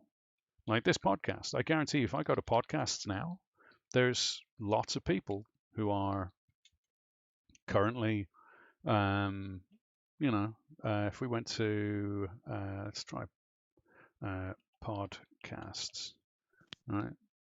No podcast, no results found. What do you mean no results found? Is it just chatting? What's it in? No, talk shows. No results found. Are you kidding me? It's literally one of your... Yeah, it's listed under just chatting. Oh, is That's it what it listed was under? saying when I pulled y'all Right, up. okay. Yeah. So we go to just chatting. It's got partners first. Right. Once you get past the partners and you scroll down that list, it starts with the most viewers first, and then slowly goes down and slowly goes down. There's so many people doing it. I'm not even going to scroll down till we find us, right? But it also has it based on who you watch. So if you watch a set person, right, and they play, for instance, Kingdom Hearts.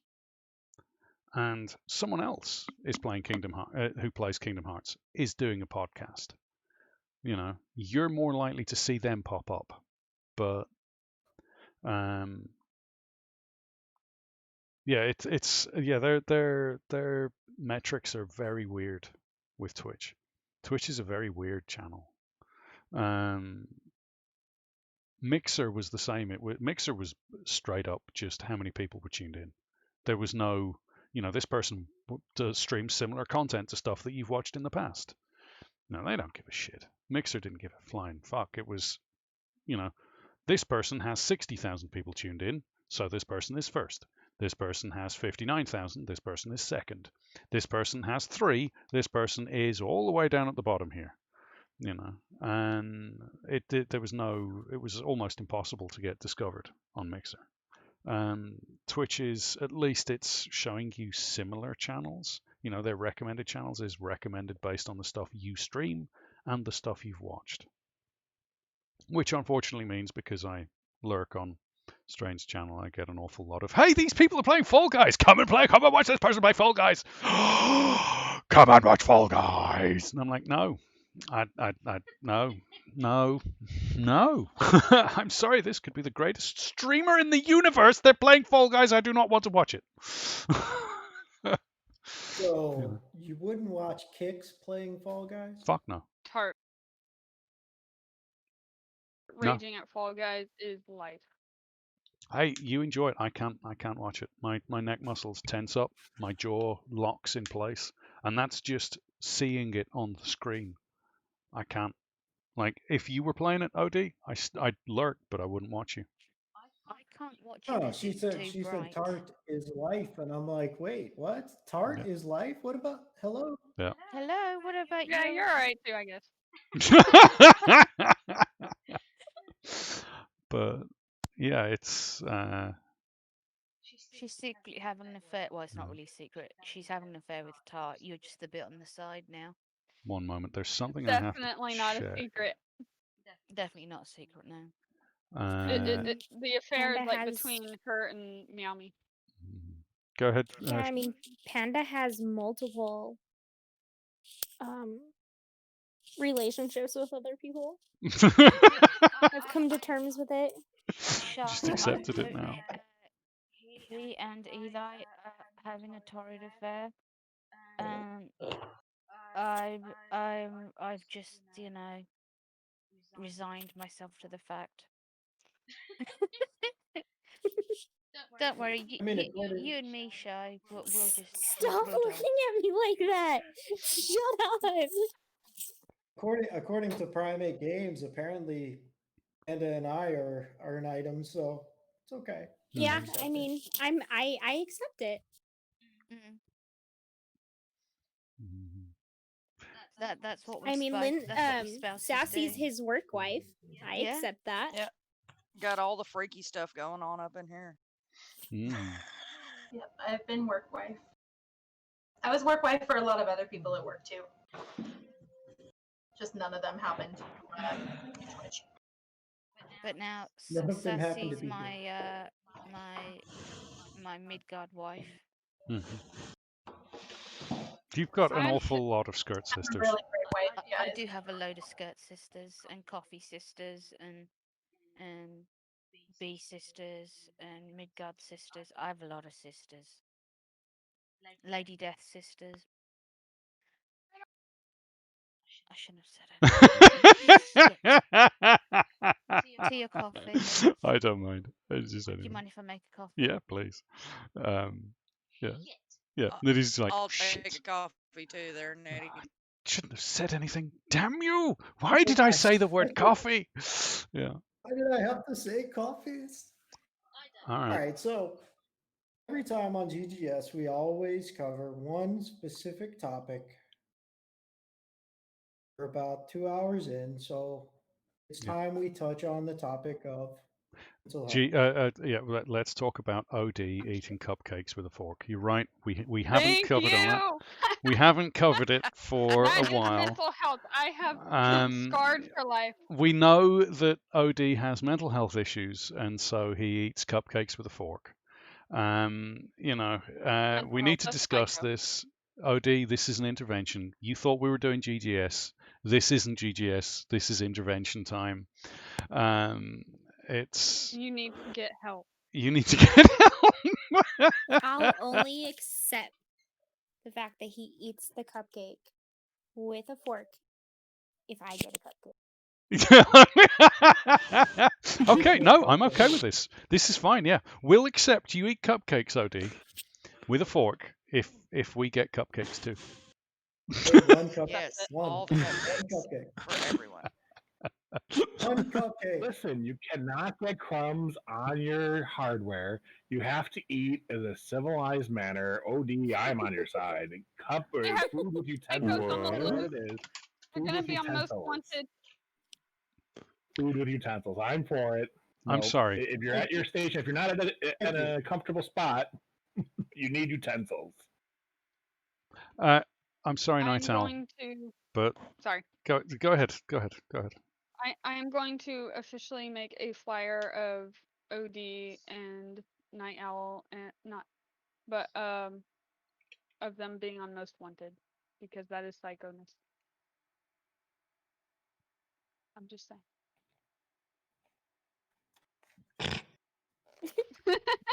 All I hear is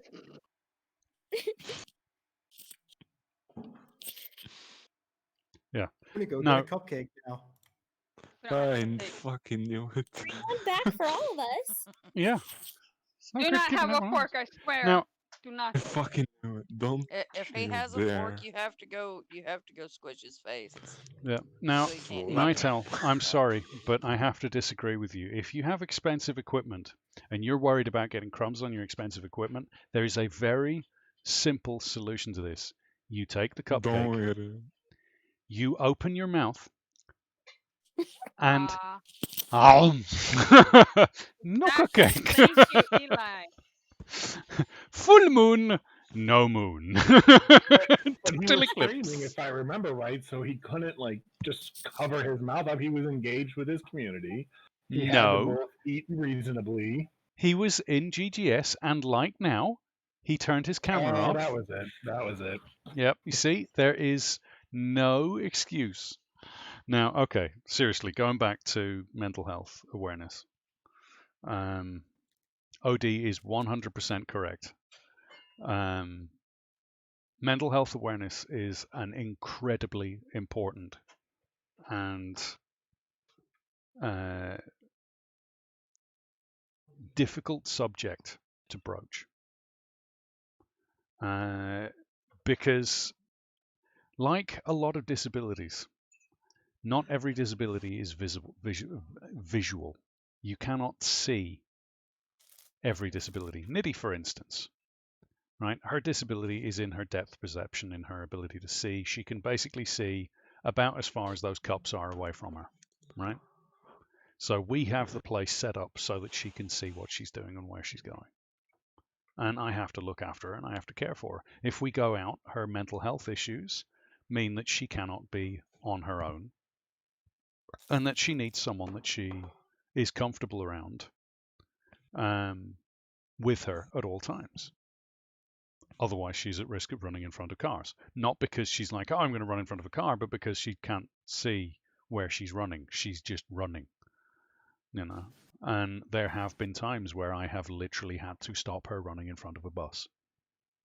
So that's Nidhi's mental health issues. OD has mental health issues. And they are not visual. You cannot look at him and go, all right, yeah, that guy's clearly got mental health issues. You know, he's not sitting there going everywhere he goes. Well, he is, but Like a you know, seizure. yeah. He's, you know, he has mental health issues that are very personal and to him. That does not mean that his mental health issues are not extremely debilitating.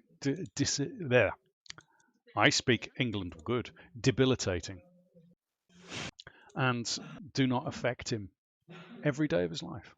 Sassy is the same. There are things that affect Sassy on a day-to-day basis that are utterly crippling. You can't look at Sassy and go, oh, yes, Sassy, yes, I clearly see the problem with Sassy is she has a dissociative personality disorder, which is what Nitty has and is one of the most catch-all fucking things that any psychologist could ever say. You have a dissociative personality disorder. Emotionally unstable. Can you explain a little bit Dissociative of personality what it's disorder. like or what it is? For Nitty, her emotionally unstable dissociative personality disorder manifests in many, many different ways because, of course, that is the most catch-all bullshit fucking title you can give anyone. But basically, for Nitty, she has two states. Either she feels emotion, and those emotions are turned up to 11. You'll notice there are days when she is super happy. She'll be sitting there, potato, potato, and just going off and doing things and chattering and bouncing around the room, and she's super happy and super explosive and super expressive and has a lot of fun. Or she's super depressed and she's crying and she's unable to do anything. She's unable to walk. She can't even get out of bed. She feels like the entire world is trying to choke her to death. Or she's super angry and nothing will bring her down. Right? So that's her emotions are on. Or she's emotionally dead. There's nothing. No feelings. She can't even, you give her a hug and she's like, that means nothing. I feel nothing from this. You tell her, I love you, and she feels nothing from it. She's like, okay, I just don't. Okay. I'll go through the motions and say I love you too, but the feeling behind it isn't there. And there's things that have happened to her in the past that I won't go into. That's incredibly personal. That have led to that. Now, she also has panic attacks and anxiety attacks. And her panic attacks and anxiety attacks manifest in the anxiety attacks is she thinks people are looking at her and that people are judging her and people are, laughing at her or talking about her or saying things about her or, or judging her in some way. And her panic attacks affect her in that she can go from, walking along the street, something go, whoom, and she will either stop, just freeze, lock up in place. We could be crossing the fucking road, be in the middle of a dual carriageway, right? There's fucking cars going vroom, vroom, vroom, vroom, vroom, vroom, vroom, past us, and Nitty will just stop. And I literally have to pick her up to get her to safety.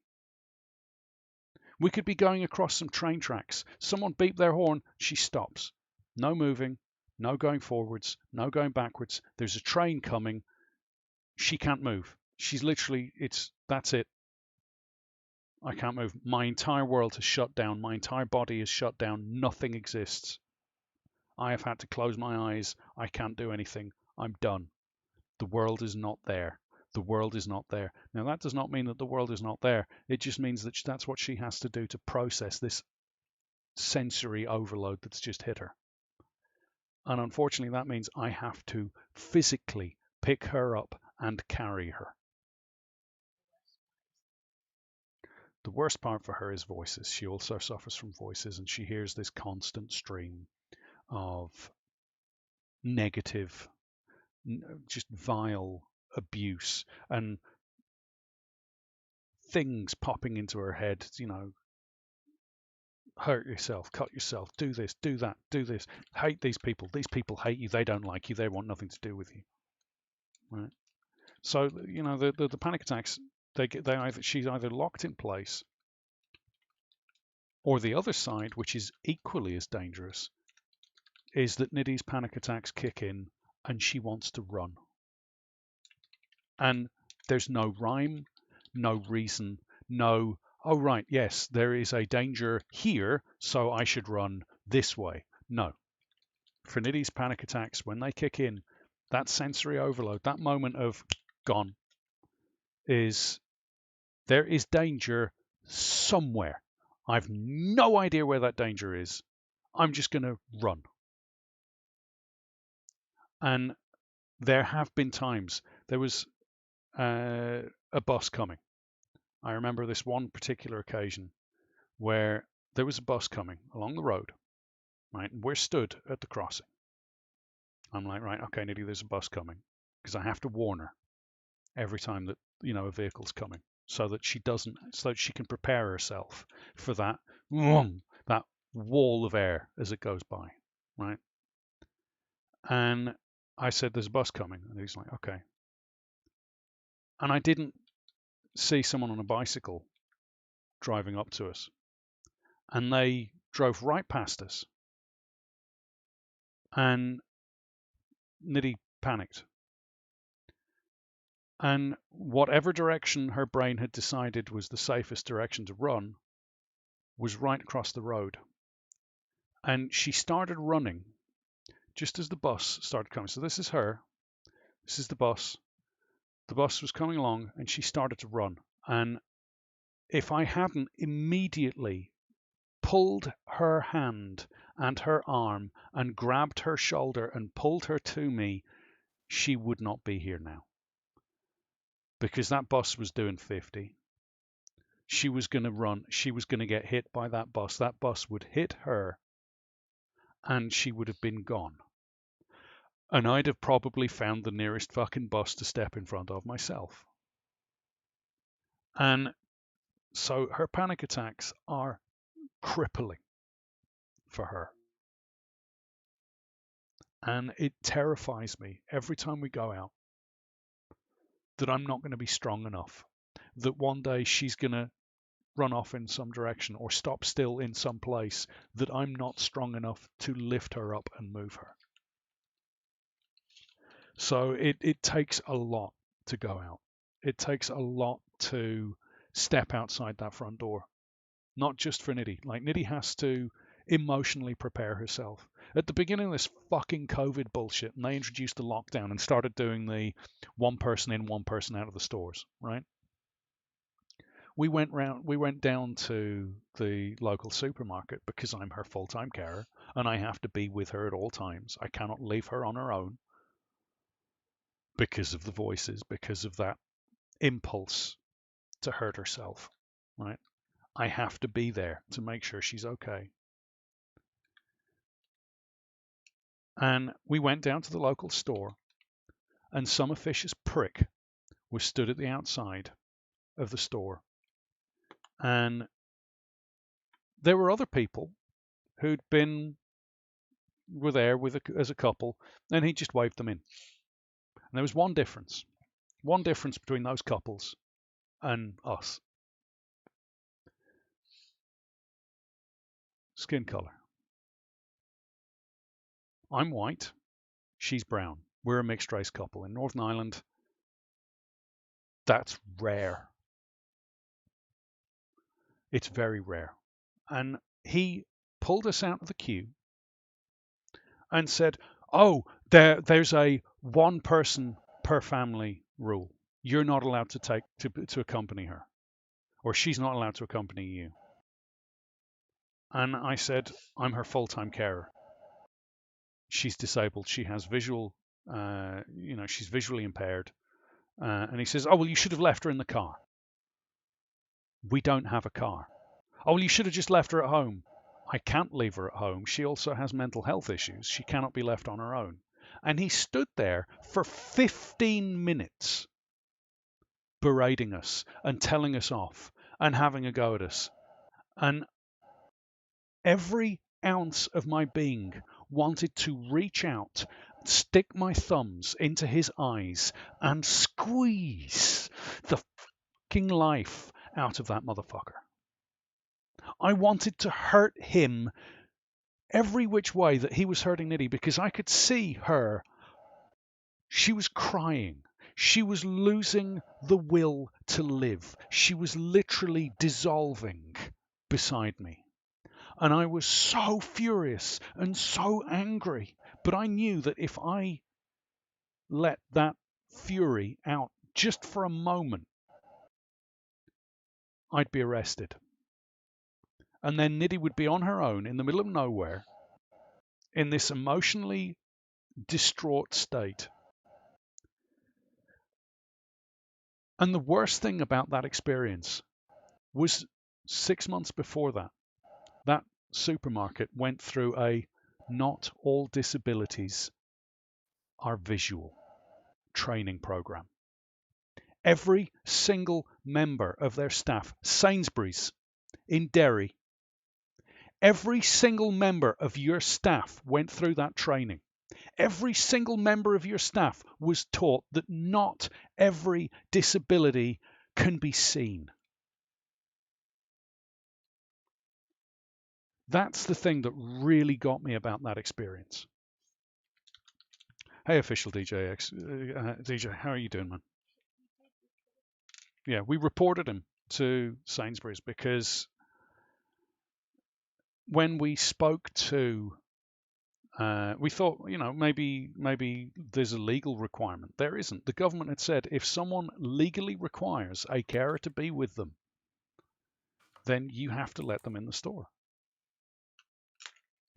So, yeah, mental health and physical health, you cannot always see what is wrong with someone. And this is so important. When you go through your day, if you are unaware, just because you cannot see that there is something wrong, that someone has a disability, doesn't mean that that person doesn't have a disability.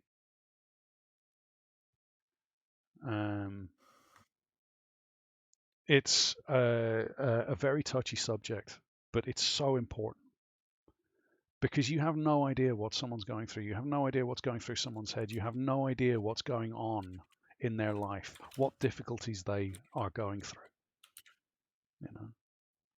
So, yeah, it's for Niddy, her mental health issues and the things that she goes through are, for her, utterly crippling.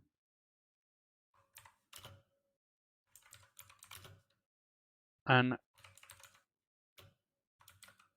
that's one of the reasons that we're so passionate about mental health issues.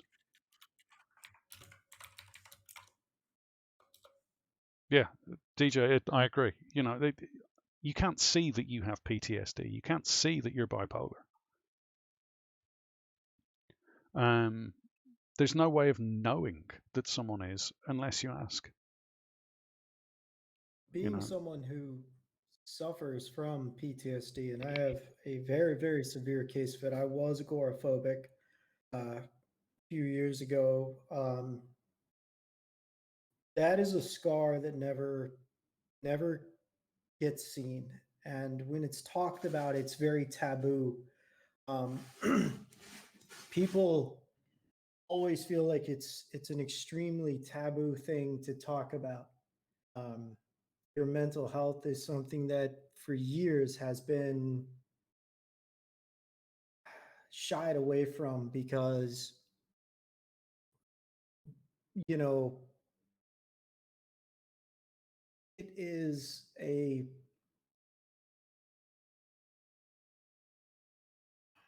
it's always been addressed as, oh, you're weak because you talk about this, what's going on in your head, you're a weak person. Well, I hate to say it, I'm far from weak. I survived a double explosion and 28 freaking surgeries, and my ability to sit here and tell you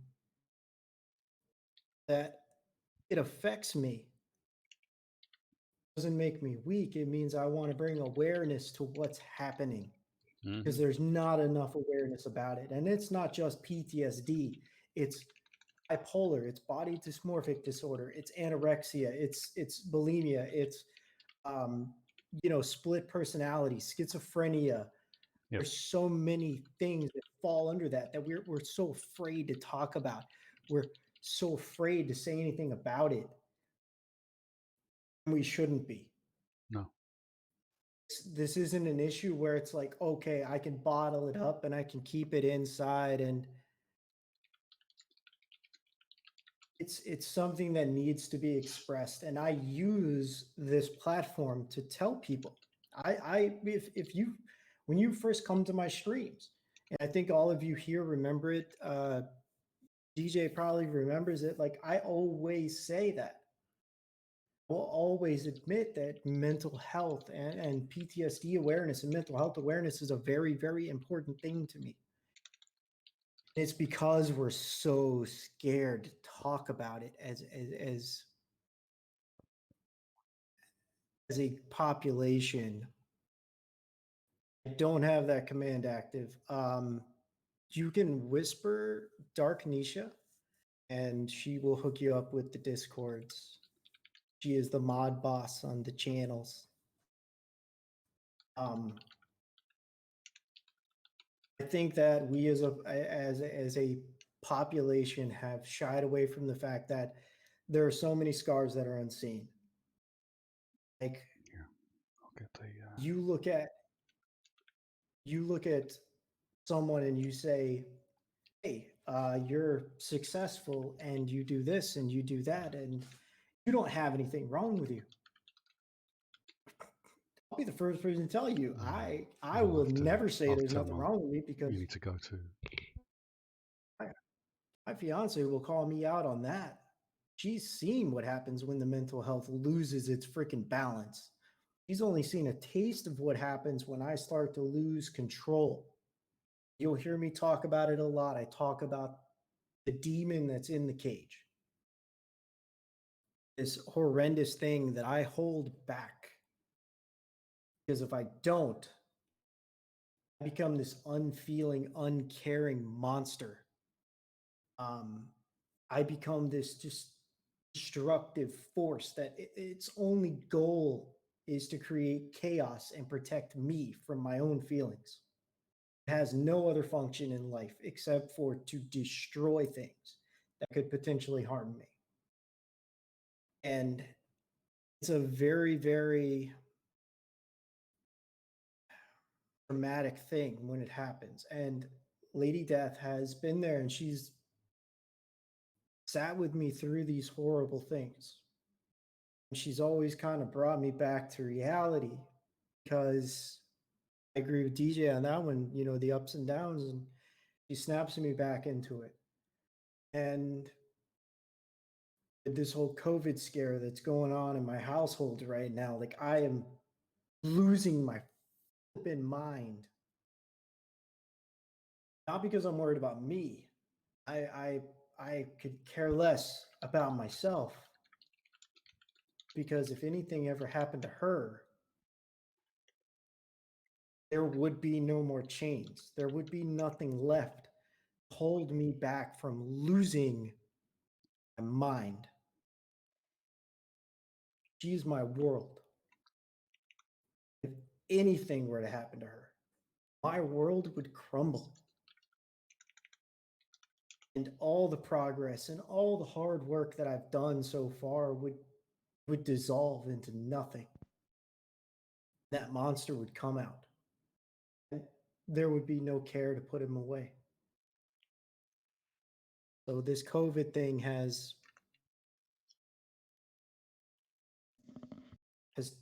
taken its toll on my mental health.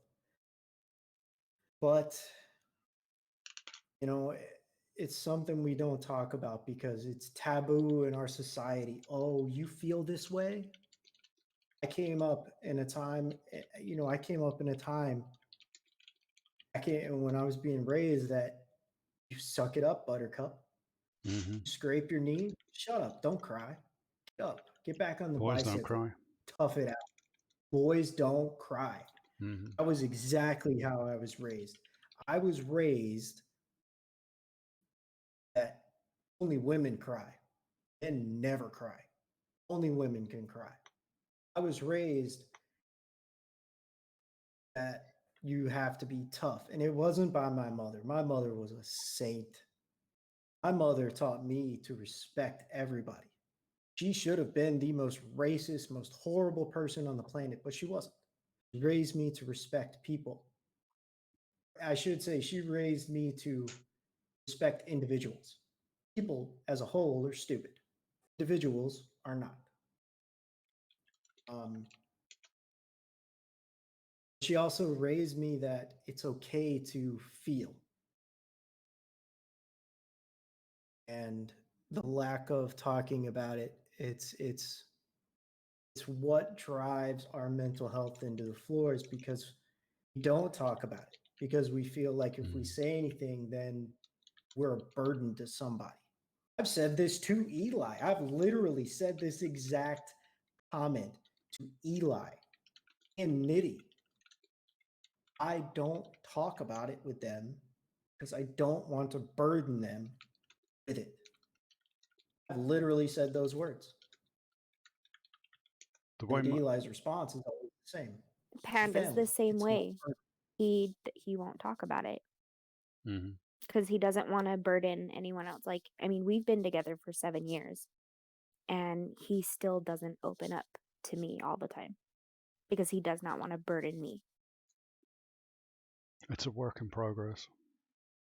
Not to mention that it's also terrifying to open up to somebody after you've been closed off for so long.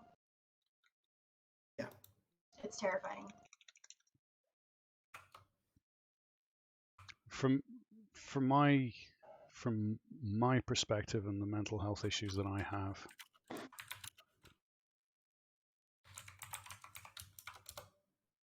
I can honestly say that, and I've told people about this before, I have extreme self esteem issues.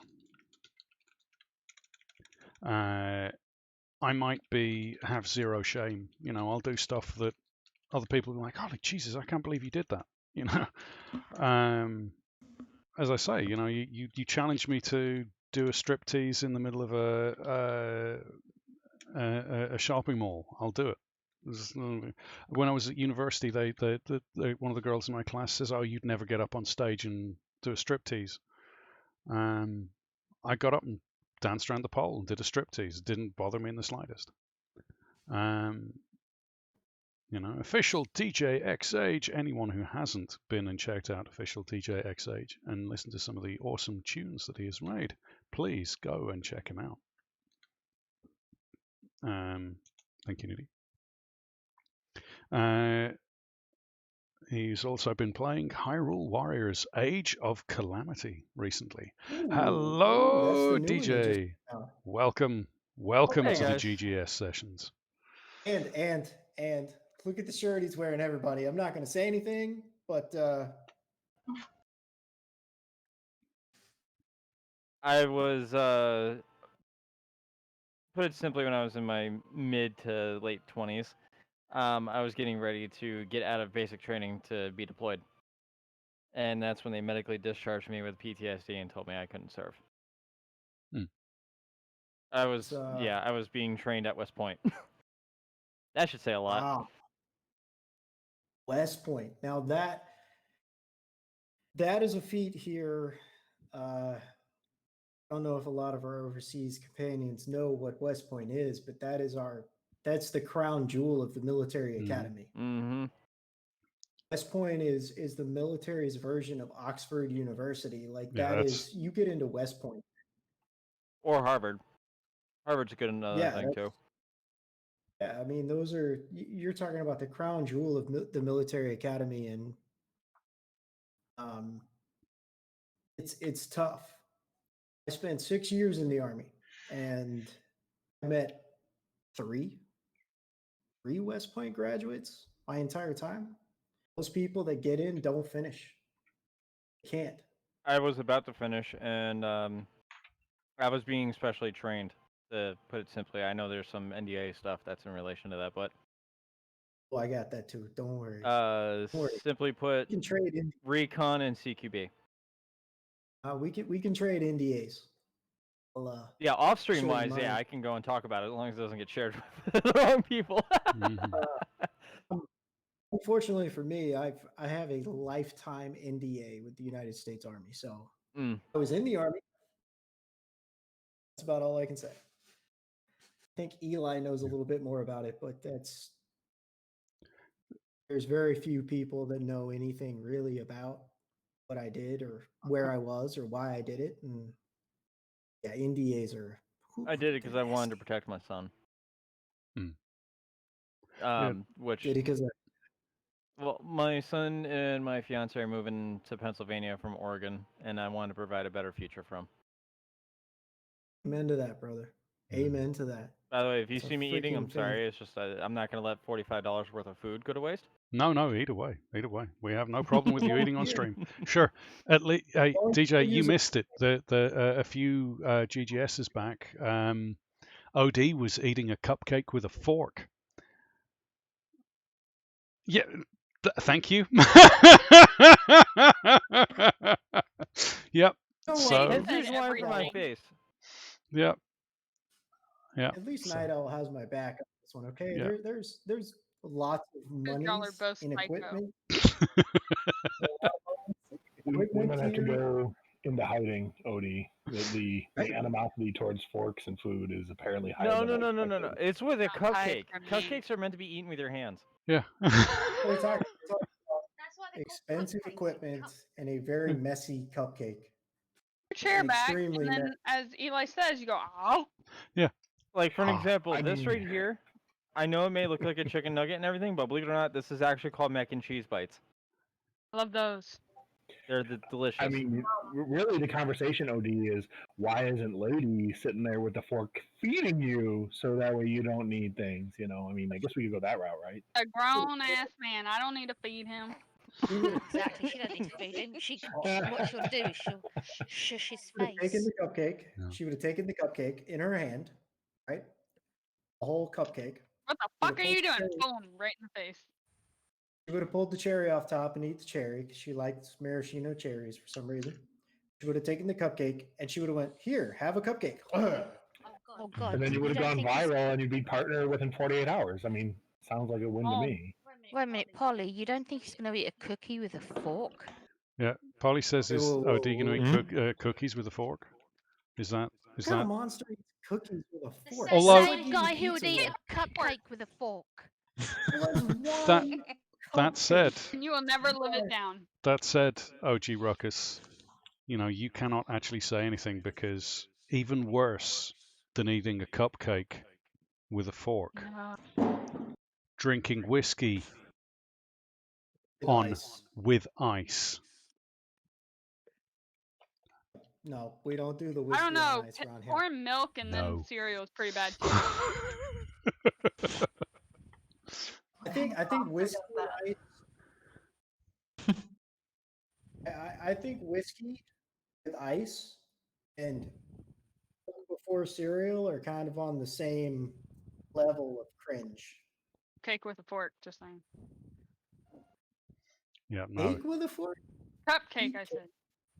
Cup. Oh, you said cake. Now, see, if you have a s'mores pizza or something like that, something that is like a dessert pizza that needs a fork to be used, I'm 100% for that. Wait. Okay. Yeah. I'm sorry. But if you tell me you had a cupcake that was the size of my hand right here, like this, and you literally went at it with a fork, I'm going to slap you above the head.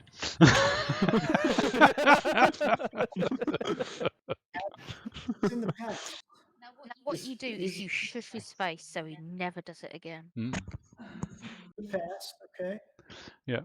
Let's step past that OD is a monster. Establish this. And OG Ruckus is even more of a monster for drinking whiskey with ice. Speaking of, be right back. I need to cross through my green screen for a quick something. Yes. So going back to the mental health and physical health. I mean, there are physical conditions that you cannot see with your eyes that are utterly debilitating. right? But There are things that happen to people. There are, if you see some poor old lady sitting at the side of the road,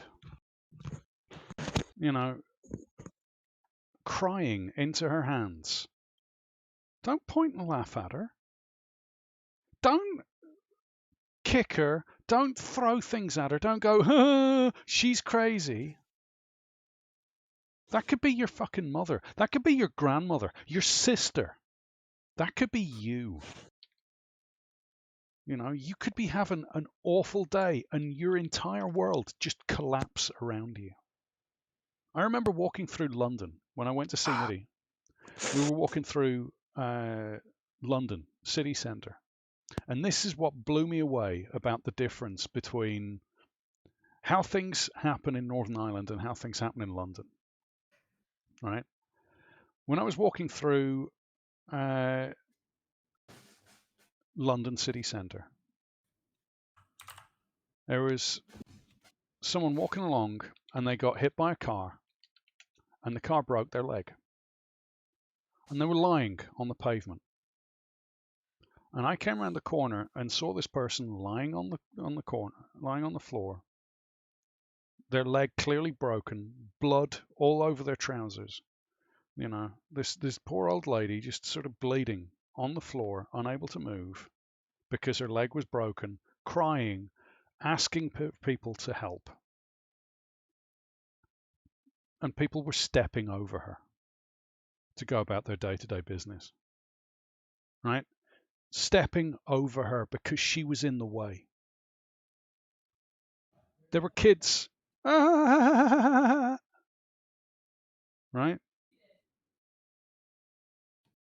So I stopped and I called an ambulance and I waited for the ambulance to turn up and the ambulance took her to hospital. Because that's what you fucking do. In Northern Ireland, the first week Niddy was in Northern Ireland, Niddy was walking through one of my hometowns called Portrush, because I have many hometowns. I grew up in many different places. Walking through Portrush, and Niddy sneezed because she has allergies. 3 people offered her a handkerchief. 3 random people, no idea who Niddy was, turned around and went, "Do you need a handkerchief?" No ifs, no ands, no buts. Oh, this is what you do. Someone sneezed, offer them a handkerchief. So there are physical conditions that you cannot see. There are mental health issues that you cannot see. So when you see someone having a mental health breakdown, you see someone having a hard time, whether it's with physical health or mental health, don't point and laugh. Don't stand there and make oh, what are you? Pull it up. Suck it up, buttercup. Don't be that person, because it's very easy to end up being the person on the floor, the person who is having a bad day, the person who's just found out that the love of their life has been killed by a train, the person that finds out their father just died of cancer suddenly, and something just goes and you lose it and there's nothing you can do and you're crying. You see someone crying, you go, "Are you okay? Is there anything you need?" It doesn't take much to be a human fucking being. Be a person, don't be people. That's the biggest thing that I can say to everyone. Be a person, don't be people. People are scum. Individuals are important. Individuals matter. If I may add to that, Go ahead. think of it as, and this is for a lot of us that are out there that are gamers and whatnot, best reference we can probably give, if you've ever played League of Legends or Overwatch, the toxicity that's in that. Mm-hmm. it's very real to how people are in out in public. Yeah. And that's why I tell people, like, don't be like everybody else. Don't just be a sheep or whatever. Actually make a change. For an example, I may be disabled in a lot of senses, but I'm not classified as disabled by the government, which is weird. But welcome to the United States. But but nonetheless, Here it is, I stupid. still put my life on the line every day. Like, even though yes, I have this shirt on and everything, it doesn't tell you what I do outside of that. Outside of that, I'm a volunteer firefighter. I put my life on the line every single day trying to protect people. And that goes from doing traffic control to rushing into buildings that are literally engulfed in flames, trying to make sure people are safe, just so that way they can have a better tomorrow. That's brave. And But, I was Got gonna plenty of say scars to prove it. One of which is on my elbow. That was recent. That was actually a commercial building. Yeah, I was gonna say something on the physical part, because I go through it as well. The hard part is like if somebody complains that they're having back pains or knee pains or really any kind of pain that you can't physically see, and you almost have to be physically in a wheelchair or bedbound or whatever for somebody to believe you. But when somebody who is younger, like let's say I'm 23. Oh, and it could be somebody in their 20s. It could be somebody who's a teenager. It could be a 5-year-old or whatever. If like I actually have a coworker who does this, I'll say, "Oh my gosh, my back's really hurting today," which is normal for my job because of the physical demands. But Mm-hmm. I haven't obviously been diagnosed or anything, but I'm 100% sure I have back problems because my back hurts every single day. I may not voice it all the time, but it does. And when I do at work, I have this one specific coworker who I think she's in her 40s or whatever. I might be making her older, but she acts older, so I'm gonna do it. Um, she will literally say, "I don't want to hear about back pain, blah blah blah blah blah," and I'm like, "Bitch, just because I'm 23 doesn't mean I can't be in physical Mm-hmm. pain. It does not matter how old you are. There are kids who suffer from physical disabilities. Like it does not matter your age. Yes, it might be more likely because you're older, but it doesn't mean that younger people can't have physical pain." It's the same with emotional pain. Just because, you've been through something and you were fine by it doesn't mean that someone else going through it is going to be fine with it either. Because it's all perspective. It's all subjective. Now, I was raped as a child, and it affected me to a large extent, but it's not something that I dwell on. It's not something that really fucking affects me in the long term.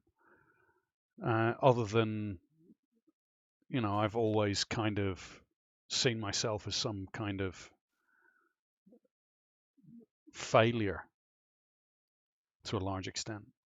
But at the same time, I wouldn't take my response to that as being how someone else should respond to that. I wouldn't take the fact that my father is a psychopath and there was the constant fear that he was either going to kill me or my mother or people in the street because he might just lose his shit one day, and say, oh well, I've had it worse than someone else whose dad only shouted at them once or twice, because having that constant fear, you build a tolerance to a certain extent to things that happen. And that's part of the problems with veterans coming back. They build a tolerance of a certain level of fear, a certain level of worrying about what's happening around them, where the next danger might be. Right. So, you can't say that just because, you had it a certain way, oh, well, I had it much worse than you, so your opinion doesn't account. Yeah. Sorry. Everybody has a different view on the thing. You don't know what it's like for someone else because we don't know how to mind read yet. As soon as we can read each other's minds and live in each other's shoes to understand each other, the human race all wars will stop. There will be no more wars. Until that day, all you can do is try to understand. We're not saying, just accept everybody for the way they are. Accept that this person has a political viewpoint in this way. Accept that that person has a political viewpoint in that way. Or, accept that someone likes eating cupcakes with a fork. I know. Knew that was going to come up again. Yeah. Honestly, we should make it a drinking game. Although we might all die of alcohol poisoning. Yeah, we die of alcohol poisoning. I can only do so much because I have medication, anti-seizure stuff that I got to take later, so 5% is the only thing I can drink. Yeah. Yes, please Niddy's muted, but Niddy. Oh no, trust me, Niddy's a I very can go cheap through drunk. 2 6-packs of those things that doesn't do jack shit to me. Yeah, Niddy's on medications. She can't drink because they affect her quite heavily. Her medication I'll is. drink for you. Yeah. I take clonidine and clonazepam. That's some heavy stuff, so I got to be very careful how much I drink and Yes, everything. it is. But That's so why no, you never it shame somebody for not drinking with you. yeah, you can't say that your experiences are worse than anyone else's. You can tell people about your experiences,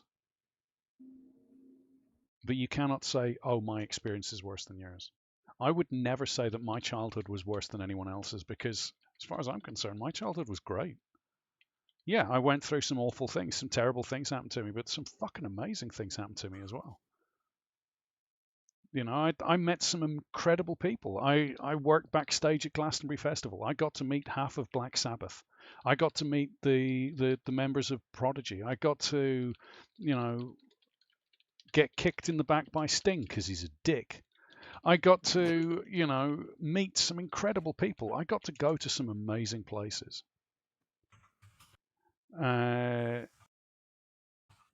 My father might have been a psychopath, but I can also think of some of the most enjoyable times in my childhood was doing things with my dad when he was in a good mood. There were times in my childhood where I would not change any part of my childhood for anything because the good times, although they might be few and far between, those good moments are what made me who I am.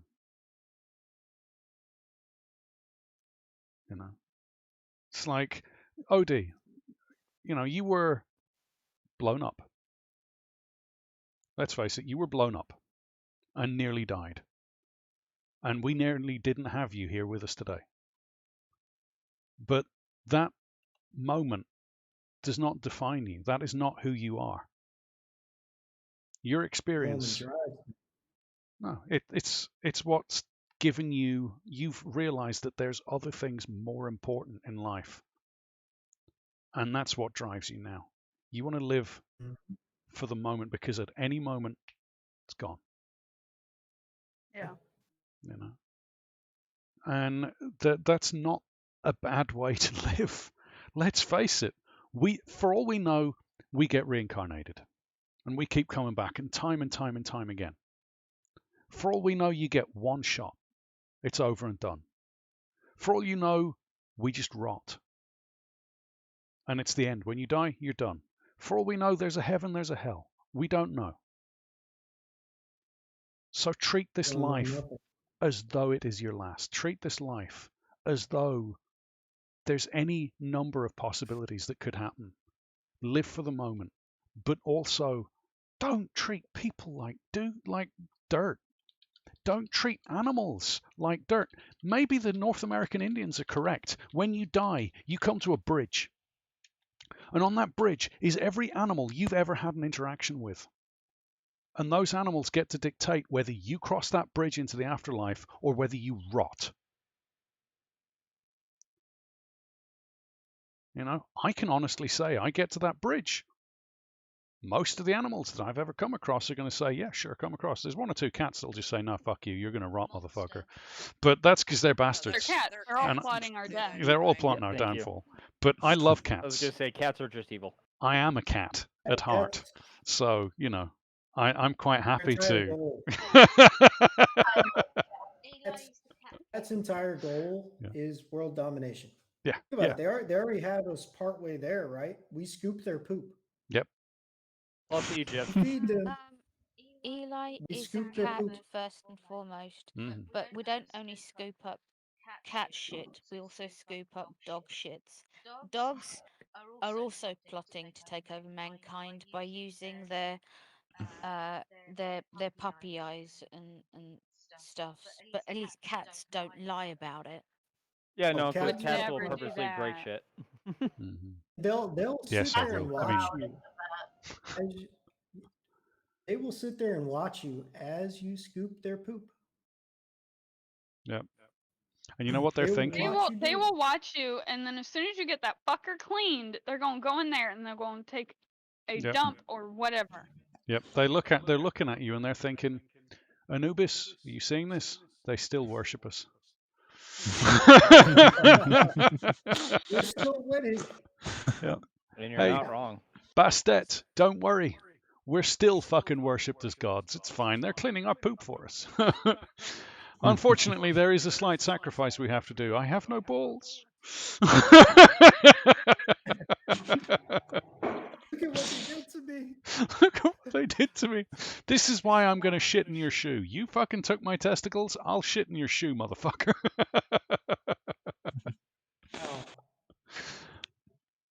Mental health, which is something we always talk about here in GGS. Mhm. We all agree that it is something that should be addressed. It's something that we should have no shame in. Now, there's also something else we should have no shame in here at GGS. And that's admitting that Bungie is the worst game development company ever. Okay, I actually have to disagree. Me too. Oh no, they suck. Bungie sucks. At one point, yes, I would have agreed. But that was only Wow, because they were tied with Activision, and Activision likes to just cash grab every single opportunity they can. Can I cut you off there? Because I have seen internal documents from Bungie between Bungie and Activision. It was not Activision that was pushing the monetization of Destiny 2. It was Bungie. Just At so the same time, I know the new leadership at Bungie is probably not the best. yeah. No, the leadership at Bungie is not great. Now, the developers are working with an awful game engine. They're doing their best with a terrible game engine. But the people at the top won't shell out for a good game engine. But yeah, no, Bungie, that whole monetization of Destiny 2, that was not Activision. Activision. I do enjoy the newest expansion, though. It actually does feel as if they kind of somewhat went back to their roots. The reason I say that is because Bungie's response to things, okay, is, oh, this works really well for you. We're going to nerf it.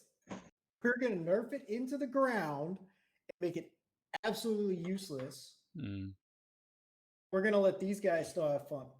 They're still going to be really powerful, but you're getting nerfed into the floor. If I may, though, that's also a lot of the community, too. Yeah. Oh, yeah. No, they're listening Bungie to... really honestly sells out to the majority of the of the whining assholes that are on on the forums. Yeah. They sell out to 4 people. Yeah. There's the problem, the specifics that Operator Death is talking about right now, in case anyone is unaware, is warlocks. I love them. Have been utterly nerfed to hell with the last especially patch. with the new stasis. Yeah, stasis class has been destroyed. It's there's the behemoth. It's the Titan. Titan gets an infinite overshield every 20 seconds. Hunter gets blink every 21 seconds. That is beyond blink. It's teleport. Freaking teleportation. It's this, the warlock could freeze any roaming super in the game, and Bungie went, "That's not Warlock fair." also crits every time it has the super out. Yeah, It hits but them with a freeze and then melees right after. Yeah, but the problem was the reason that was a thing was because your melee in your super did nothing for damage. You couldn't kill someone with your melee. It's an activation. Yeah, That's all it is. It's just okay, you've frozen them. Okay, here is the actual damage coming in now. The freeze, and it's like always crits, and it's like insanely high. But the freeze also did nothing. So you had to, I mean, if you've got a super that when you freeze someone and you melee them, it does no damage. If you freeze them, it does no damage. If you melee them, it does no damage while you're in your super. What's the point of your super? You know, there's absolutely 0 point to that super. Without that, you hit them, then you hit melee, wipe them. Hit them, hit your melee, wipe them. In fact, that, in my opinion, is the weakest super the Warlock has got. If they're going to nerf anything the Warlock's got, please, for love of God, and I'm a Warlock main, please, for the love of God, nerf top tree Dawnblade. Like, that bullshit of literally being in the air the entire match you're playing PvP. There's some Warlock just raining shit upon you from above, like, I am flying and you cannot stop me. I'm just going to sit up here. You cannot stop me. Unless you have a sniper and you can get that one shot that's a headshot. Yeah, unless you can get that one shot that's there. But even then, you know, they've got a sniper and they're floating up there because they've eaten their grenade and they're going to float up there and snipe you from 7 million miles in the air. You can't even look up that high. You know? But they're up there just going, I can see you guys. Bye-bye. They nerfed Middle Tree Void. Yeah, that's worthless. Yeah, that's worthless. The Middle Tree Void is even... In my opinion, they should have nerfed that in Arc. The Arc Super, as great as it is, the Arc... The Chaos Reach? Yeah, like as great as the Arc Super for the Warlocks is, you know, where you pretty much just go Kamehameha on everybody. It's just I believe that one probably still needs a little bit of a range nerf.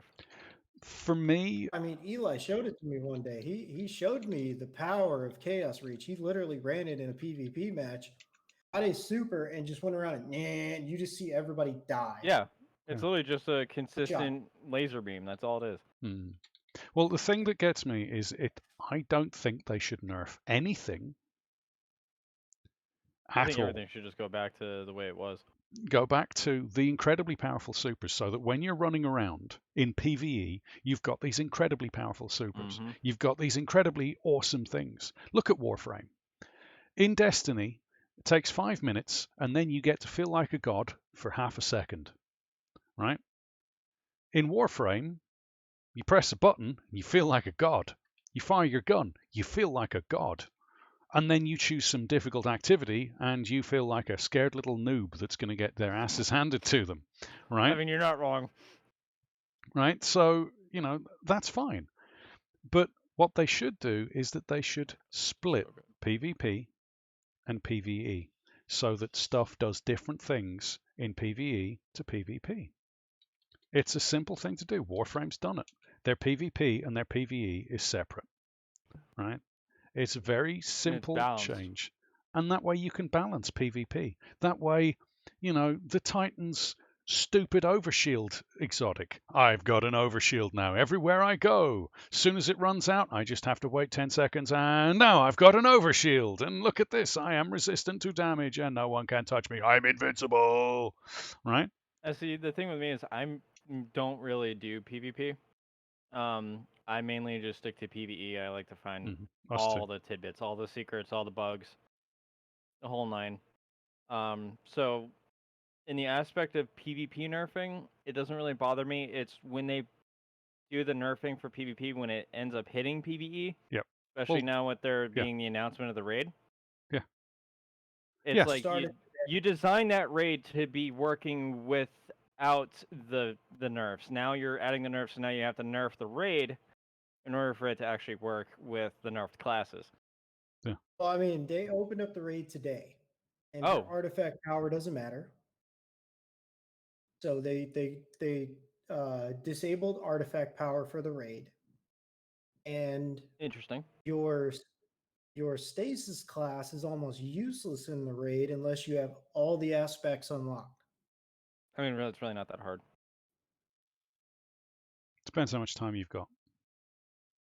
I mean, I work from home Monday through Friday, so I mean, technically, I got all the time in the world until I Yeah. get a phone call, and then I just got to pause it. No. Sassy, there's a beautiful rock war. By the way, in case any of you guys are wondering what I'm eating, this is the Stromboli I was talking about. It's a meat lover Stromboli. Amazing. Nice. Bacon, ham, salami, and the whole nine. Cool. Sorry if I'm making anyone jealous. No, Best I'm 45 bucks ever. I'm not starving over here. It's no big deal. No. Well, Frankie you guys were is talking doing about whiskey and all that stuff earlier, hence the reason why I grabbed this. Yeah. Frankie is doing his best to do his I am Obi-Wan Kenobi impression. What? I am Obi-Wan The Kenobi. lighting on him looks so great.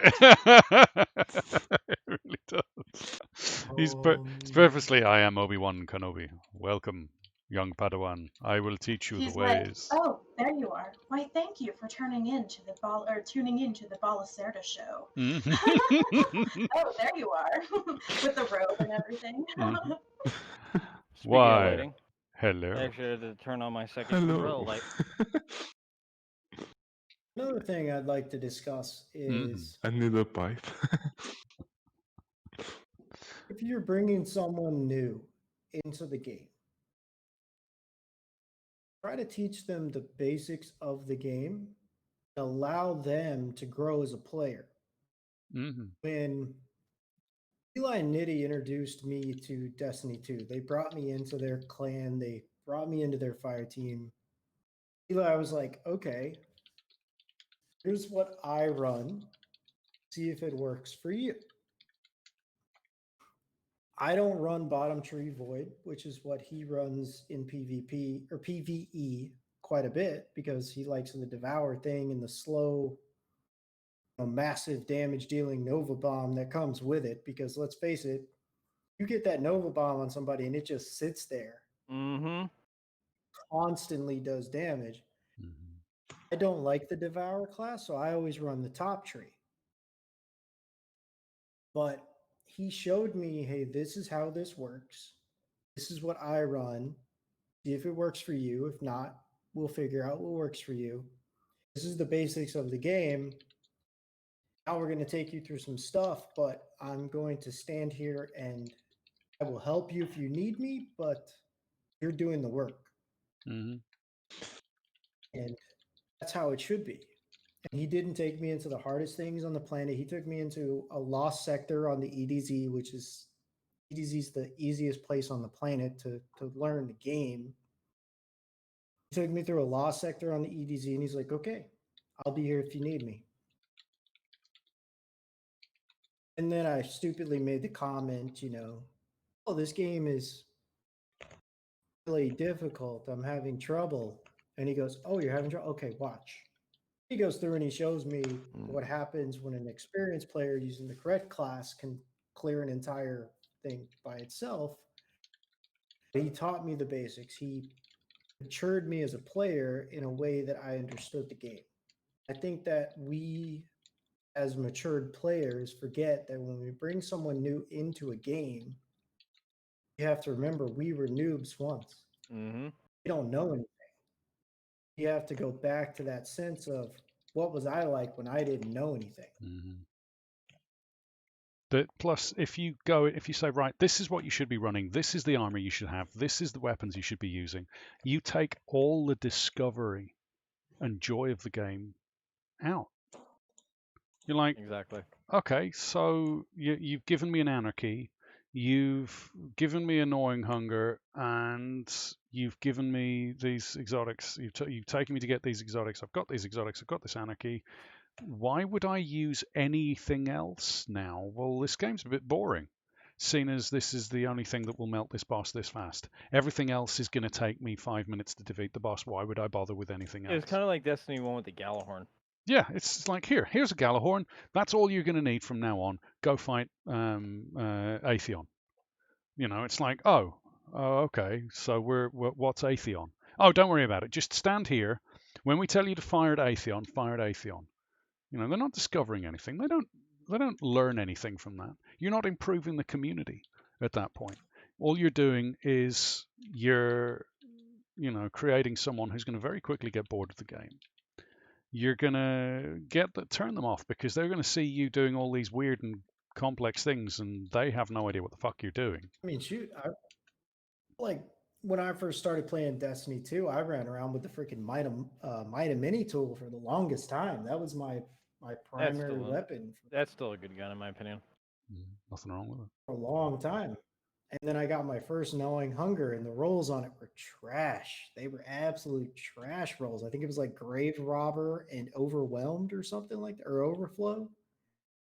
And I ran that for a while till I got my current role, which is Zen Moment and Rampage, the stability masterwork. But like, now I run the Gnawing Hunger as my primary, but I use a hand cannon more than I use anything else. But like, it took me time to develop how I wanted to play. Plus, you also, when you first started using the Gnawing Hunger, you're like, why is everyone going on about this gun? This gun's a piece of shit. And I'm like, are you aiming and shooting? You're like, no. I'm like, aim. Suddenly OD went from getting 5 kills in a strike to getting 50 kills in a strike. It's like, okay. If someone asks your advice and says, hey, what am I doing wrong? By all means go, oh, right, well, if you're having trouble with this, have you tried this? It's like LT in Warframe. Here we go. You don't take someone into one of the mid-tier missions in Warframe, like the Glass Gambit. Say, here, yeah, you're going to drop 50k here. We're going to do this. You just stand there. And they die 40, 50 times. And they get really pissed off and don't want to play with you anymore. Yeah, and they get really pissed off and don't want to play anymore. You're not improving the community. You're not bringing anything to the table at that point. Whereas if you say, okay, we're going to go wherever you want to go. We're going to take the order you want to go. If you get lost and you don't know where to go and what to do, sure, I'll tell you, what you want to aim for next. You take them to the next step. You say, okay. So you take them into a mission that's really easy. And they think, oh, yeah, I'm a god. This is fantastic. And then you take them into a mission that's a little bit harder. And they go, okay, this is fantastic. Then you take them into a mission that's a little bit harder and a little bit harder and a little bit harder each time until they reach the point where they're like, I'm just getting destroyed. I can't do anything. And then you step it back and bring it back. Nightfall. Yeah. Let's just take this level 1050 into this 1020 this 1250 Nightfall. Let's see them just get utterly demolished by the ground. The ground goes, oh, you're only a 1050 and this is a 1250 Nightfall. Right? There's nothing you Pretty can, much, though. A blade of grass just hit me in the shin. My leg has fallen off. Depending on the Nightfall and the fire team you're running, though, you can do a Nightfall 20 levels above you. Oh, yeah. It can be done. It's just don't expect to go in there and get the points because you're gonna have to take it slow. You're gonna have to hang back. You're gonna have to. With the knocker strike, I think we did one at 1080 before the cap was raised. It was a 1080 Nightfall, and we took it as slow as pie. We literally had one player always hanging back under cover in case the other two died. We were on that the was level the only for that. way we could make it through. Yeah, we were on the level for it, and it hurt. When you got hit, it hurt. But if you take it slow, you can absolutely do it. Like the rewards were worth it. Well, they were worth it for some people. Some people got 2 Umbrella Engrams out of that fucking strike, if you remember. Some people. Some people got 4 ascended shards and a bunch of exotics. Yeah. Yeah. Some people suck. But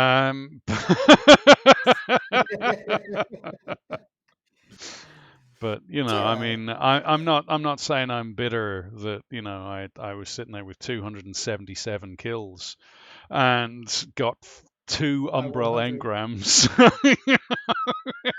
2 Umbral engrams. It's like, yay, and they even came in below my light level, which is great.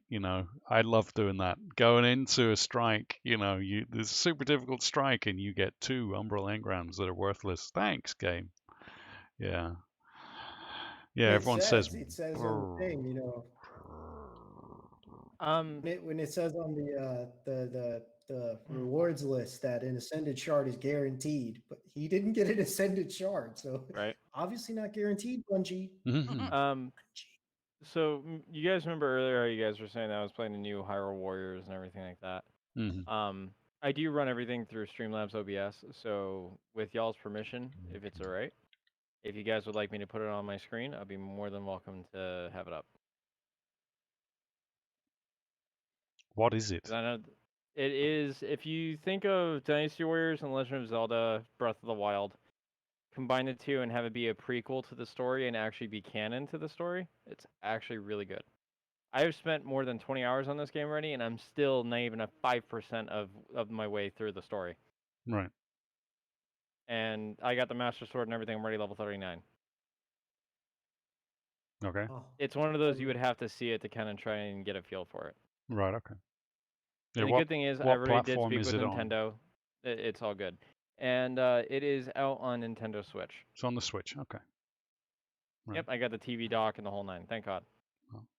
So in case... I got it before it jumped up to $600. I'm going to go fix dinner. I'm going to keep watching, but I'm going to bounce out of the Discord. Okay, beautiful. You're making me dinner? All right. She is. Yep, you just have to get there to get it. Go get it though. Yeah. You can deliver, it's fine. It's fine. But I'll make sure to turn all my overlays and everything off if that's all right. Hey, whatever you want to do, as long as it's... Like I said, I want to provide you guys something good, Yeah, we're just GGS is just us chatting and talking and shooting the shit. So you want to play a game while you're talking and shooting the shit, you play a game while you're talking and shooting the shit. Sassy's doing, although Nitty says maybe you shouldn't shoot shit because then it's all over the place. It's messy. It smells really bad. I mean, you're not wrong. But yeah, no, I think in terms of gaming in general, in terms of when a new player comes along, treat that new player like you would have wanted to be treated when you came into a game. You still want to discover everything. You don't want to be given the answer. You just want to be told, the stuff that is really difficult. Warframe, for instance. How to mod a Warframe is one of the most annoying things, and the game does not tell you how to do it. Destiny. You don't understand what the numbers on the armor means when you get into the game. First time you pick that game up, you're like, what the fuck is recovery? What does discipline give you? Why do I care about this number on my armor? Why is there a number that's got a fire symbol next to it, and another piece of armor has a purple symbol next to it? And I don't understand what the difference between these two numbers are. That's the stuff that, you should say, right, well, actually, for the moment, don't worry about that shit. That's not important. What's important right now is you want to wear the stuff that's got the biggest this number. You want lots and lots of this number. Just wear the biggest one of these for the moment, because that will get your light level up. Then you can start getting into the more interesting content once you've gone through the story. You don't just turn around to someone and say, right, oh yeah, well, that's void, and what that is the void energy. It's the affinity of the armor. And does that affect your super? No, it doesn't actually have anything to do with your super. It's just what mods you can run on that armor. And these are the mods that you should be running, but I don't have those mods. Oh, don't worry, you'll get those mods at some point, but these are the mods that you should be running. This is the information you should know. This is the gun you should be running. These are the rolls you want on it. What do you mean rolls on the gun? Just the things on the gun, the stuff on the gun. You want this, this, and this, and this is what you should be. This doesn't help someone, If someone says, "Hey, what are the best roles for the nature of the beast?" You say, "Well, it's subjective. Personally, I really like hipfire grip and dragonfly on mine." Apparently, my video doesn't want to load. Sorry, I'm just trying to No worries. troubleshoot it. But my nature of the beast preferences might be different from OD's. OD might be like, well, give me rampage and give me Zen moment on my nature of the beast. I like to be able to pump the trigger and really hammer those shots out. It might be that someone else is like, I just dislike the nature of the beast. I want nothing to do with it. My nature of the beast is hip fire grip and vaporeal weapon. Yeah, exactly. It's entirely subjective.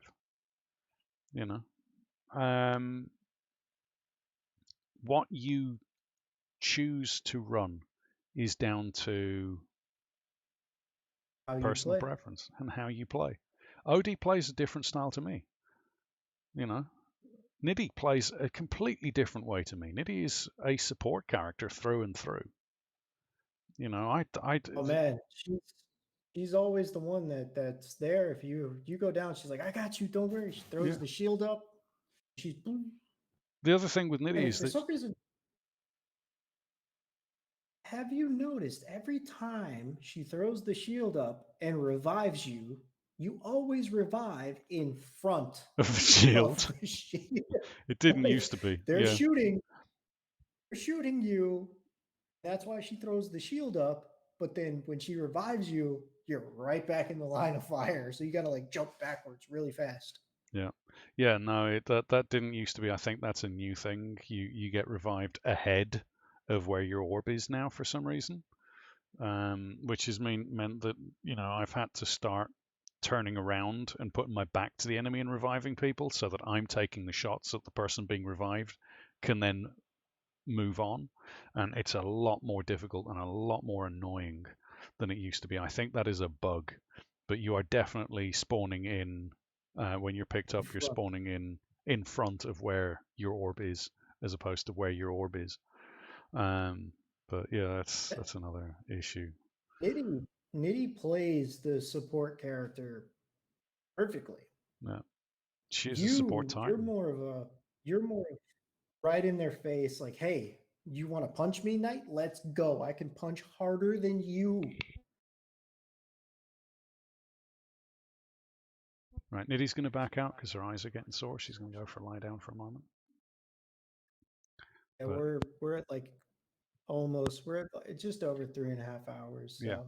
Well, as I say, I mean, you're this week's host. If you want to call it there, we'll call it there.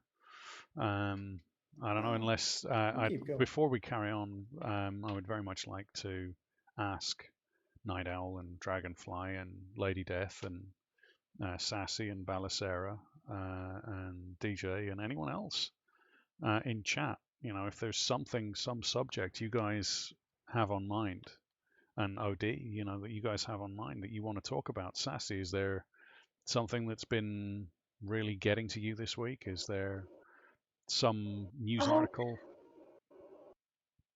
No, I don't really think that there's anything in the news that I've not recently, at least. I've been trying to kind of distance myself from constantly reading stuff about the election and stuff about COVID. So I'm kind of giving myself a break. Mm-hmm. So that's kind of how that's been going. But I have been also really trying to. I'm working on essentially. It's not exposure therapy, but it's every time I have a thought of a knee-jerk thought about myself that's not nice, I would say no, don't say that, and correct myself and try to find something positive to say instead. Just because I notice that makes me notice how often I do it. So when I stop myself and become aware, hopefully I stop doing it as much, because apparently it really bothers people. So. Hey, that's a good thing to practice anyway. Anytime that something pops into your head like, oh, I'm not good at this or I'm not good at that or something like that, you say, well, It's like OD. When OD first started playing Destiny, he was constantly, "Oh, I'm shit at this game. Oh, I'm awful at this game." And me and Niddy are like, "Dude, you're comparing yourself to literally 2 seasoned veterans with hundreds of days worth of time playing the game. Dude, you cannot compare yourself and say, well, look, you're getting 400 kills in a match and I've just got 3. You cannot compare, that kind of, you can't do that. You can't compare yourself. For someone at your state, at your point, you're doing fucking amazingly. Like first time we went into PvP, OD's like, "Oh my god, this is awful. Oh, I'm so sorry, guys. I'm just bringing you down." And now he fucking enjoys it because he's starting to get into it. He's starting to learn the intricacies of the game and learn the maps, and that's the important thing, And with anything in life, when you go and try and learn a new skill, you're not going to be a god at it straight away. Unless you're a one of these fucking crazy people who picks up a violin like, I've never played one of these before. Oh, look, I am a virtuoso. Oh my god, I am amazing. It's very fucking rare that someone is a fucking virtuoso when they first pick up a goddamn violin. It's... People's skill is really a sum of the practice that they've put into something. Yeah. So, if you're amazing at something, then yeah, it's obvious that you've put in a lot of practice towards something. And we kind of have to remind ourselves that and kind of give us a little bit of a break and just say, hey, you just started doing this. Don't compare yourself to say, there's a couple of streams that I've had in the last, couple weeks where I'm just like, the numbers aren't, average viewer count's going down or whatever. And then I keep thinking to myself, wait a second.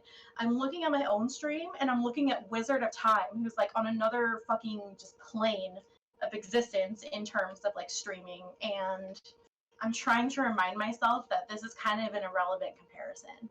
And I shouldn't even be comparing anyway, because our streams are nothing alike, for sure. Oh yeah, no, I've had to stop looking at other people's streams recently because I was literally at the point of consumes you sometimes, if you're not careful. You sort of like, well, shit, I had an average of 3 viewers for that stream. What the fuck did I do wrong? What did I do? Why isn't anyone tuning into my stream today? What the fuck? Maybe I should just stop streaming. Maybe it's me, I ran into that when I first started. I was comparing myself to people that called me friend. I did that a lot. Mm-hmm. But I try now to realize that yes, we all kind of draw inspiration from each other. We all kind of pull cues from each other in an inadvertent way, but we're all different in the way we do it. So my stream and Sassy's stream, you may come to one of our streams and we do something similar. Like when someone new comes in, we both may go, "Oh, hey, how are you, so and so?" We may both say that. The way she does it, her emotion and the way she reacts to it is different than my emotion, the way I say it and the way I react to it. Yeah, I try to I acknowledge, but then I go back to what I was doing, and then I try to fill in chat as I'm continuing to do what I do. There are some people, some streamers that will literally stop what they're doing to acknowledge the new people, to introduce them into the community, to bring them in with this blanket of warmth, and it works. So we all kind of take cues from each other, but at the same time, we're all very different. So we can't compare ourselves to each other. It also depends on the type of game that you're playing too, if I may add. If you're playing a single player game, yes, it's very easy to pause. If you're playing a multiplayer game, such as Sea of Thieves, Destiny 2, or various others that don't pause when you hit the pause menu, then it's going to be a little bit more difficult. For sure. Yeah. I agree. Oh, yeah. I do have to take off though, guys. Sorry that I need to go right now, but I haven't eaten anything today, and it's 5 p.m. and I really need to eat. I'm sorry for making you hungry if I did. I was working on homework and I finally just finished it, and I'm like, okay, cool. Now I can go eat something. Congratulations on finishing your homework. I would rather sit here and complete my work and be on this than eat something. So it's just my priorities. It's not you at all. Don't worry. Congratulations Oh, on I finishing think, your homework. yes, congrats. Congrats. Congrats. Guys, I can't I am 3 weeks away from being done with the semester, and I can't wait. I'll Nice. get a Well, month off. congratulations. I can't wait. You got this, Unfortunately, Sassy. it's You got this. yeah, Sassy. You can't Got it, see it, but girl. I'm making a heart shape too. All the heart, all the support. Yeah, it is. It's seriously, if I didn't, it's kind of like how we had this conversation earlier to a point. Like how, stream numbers aren't really that important to me because I have other stuff going on in my life that I can focus on. Like, for example, I'm getting my nutrition degree right now, and I also have a day job. And if I could quit that day job, it would definitely get rid of a lot of stress, seeing as I have a full-time job and a full-time school schedule. So that would take off a ton. Hi, Teddy. That would take off a ton of stress on me. But yeah, I'm gonna go make Get some dinner, and food. I'll be lurking in the chat. Cool. Thank you very much too, for is the what I lurk. hear. So basically, what you're saying, Sassy, is that you rock. Yeah. I'm certainly trying my best. I like what you did there. You rock. I like it. Yeah, Oh. he is my rock. He definitely is. Mm-hmm. Okay, guys. Well, I hope that you guys have a good rest of your session. Okay, we'll Dinner do. and make sure to send me some. I will. Yeah, think OD, it's I about think Delivery to Florida. Yes, ma'am. OD, I I think it's think about I think someone is suggesting that they're hungry, OD. yeah, I think it's about dinner time and house death as well. So Yeah. let us find someone to raid. Okay. Before I mean, we we go have to and stop. before we have to raid, I just want to thank everyone that came by, from Sassy to LT to Panda to the wonderful Shy Dragonfly to Lady Death, Night Owl, Balasera, DJ for popping by. Thank you to all of the people that dropped in chat and talked to us as well. GGS is here for you. It's here to make sure that you guys are okay. And it's here to talk about crazy stuff. It's here to talk about silly stuff. It's here to talk about serious stuff. It's also a community-driven thing. So if there's something that you want to talk about next time, if there's something that has been brought to your attention, if there is a piece of news that you are particularly passionate about, a charity that you want to talk about, don't be afraid to bring that forwards and say so. Shy, especially you, because this is the first time you've really stepped out of your comfort zone. Thank you so much for coming along. Thank you so much. Thank you for having me. I love you guys. Anytime, seriously, anytime. And DJ, as a new panelist, thank you very much for popping by. Oh, anytime. I was gonna answer y'all's question earlier in regards to a topic that I saw recently that I'm still hoping is a positive outcome. I'm still staying optimistic about it, but it is what it is. We're wrapping up, so I think that's fine. Mm-hmm. Well, we'll cover it next week because there's always next week. We do this every week. Next week it's going to be on Sunday. I was gonna say, as long as it's on the weekend, I don't have to worry about it. Yeah, yeah. Next week will be on Sunday. We will have a special guest star coming in and joining us, and more details will be given at a later date on that. It might not be a special guest star for you, but for me, she is a special guest star. She is my best friend and one of my two best friends. Sorry, OD.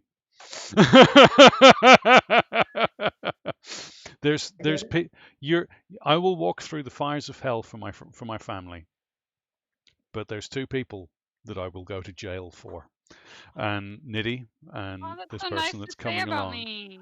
No, no. No offense, but I will not go to jail for you. Well, Both been taken. I will dispose of a I'll go body to jail for for you. you, Lady Death. Hey, that's everything to me. What'd you say? We all know Tart would probably go to jail for you. Yeah. I just said Aw. she'd go to jail for Lady Death. That is so sweet. I'm gonna Tart's- Snapchat her and Tart's so ask her wholesome. personally. Yeah. Tart is so wholesome about it. Now, Dragonfly is awesome, and Dragonfly, if you ever need a body disposing of, just ask. You know, I'll happily dispose of a body for you. Same for everyone here. I will dispose of a body for you people. I really will, but I will not get caught for it. Note to But self I'm to send probably encrypted not file. the best person to do that because if they interrogate me, I'll get nervous as fuck and spill the beans. Break. Go break. Don't tell Lady Death nothing about it. Just do it. Don't say anything. Yep, pretty much. Break. Well, what we Alright, can do is guys. we can tell her things that aren't true, so that when she does break and she thinks she's telling the truth, you know, they'll go, "What? Wait, it was Clint Eastwood that murdered this person? What? Holy shit! That's not bad for an old dude." Wait a minute, Pennywise the Clown did this? How? How did he do this? He's a fictional character. Anyway, thank you guys for dropping by. Please go and check out everybody that's been here today, especially on the panel. Anyone who's been in chat, please go and check their channels out if you have not done so already. Operator Death, if you would take it away with the wrap up, I will mute my mic. And All right, guys. Thank you so much for joining us today. As always, it's a pleasure. We're going to go raid someone today that's been a huge supporter of the channel, huge supporter of a lot of us in here. So let's get over there. Let's show him all the love. And let's blow his chat apart, shall we, guys? Sounds good to me, man. Oh. We're about to do it. Like I said, when we get there, let's blow this chat up.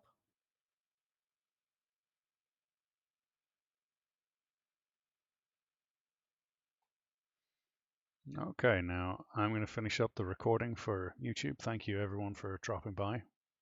Hi, YouTube. Thank you so much for joining us.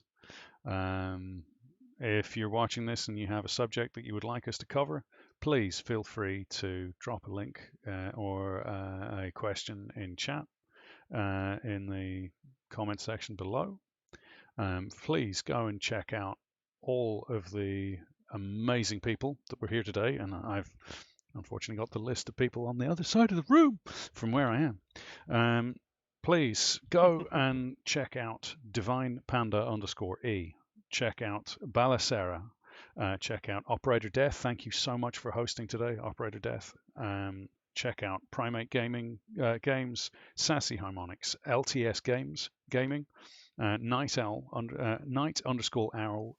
_PM, Snow X Angel. Check out Rockwar, OG Ruckus, and of course, official DJ X Age. You guys are all amazing people. These are all amazing people who have been wonderful, friendly, and supportive of this community for a long time. You guys rock, each and every one of you. Till next time, look after yourselves, and as always, stay safe and be good. And if you can't be good, well, just don't give the police our name. Give the police our number. Like I said, You know,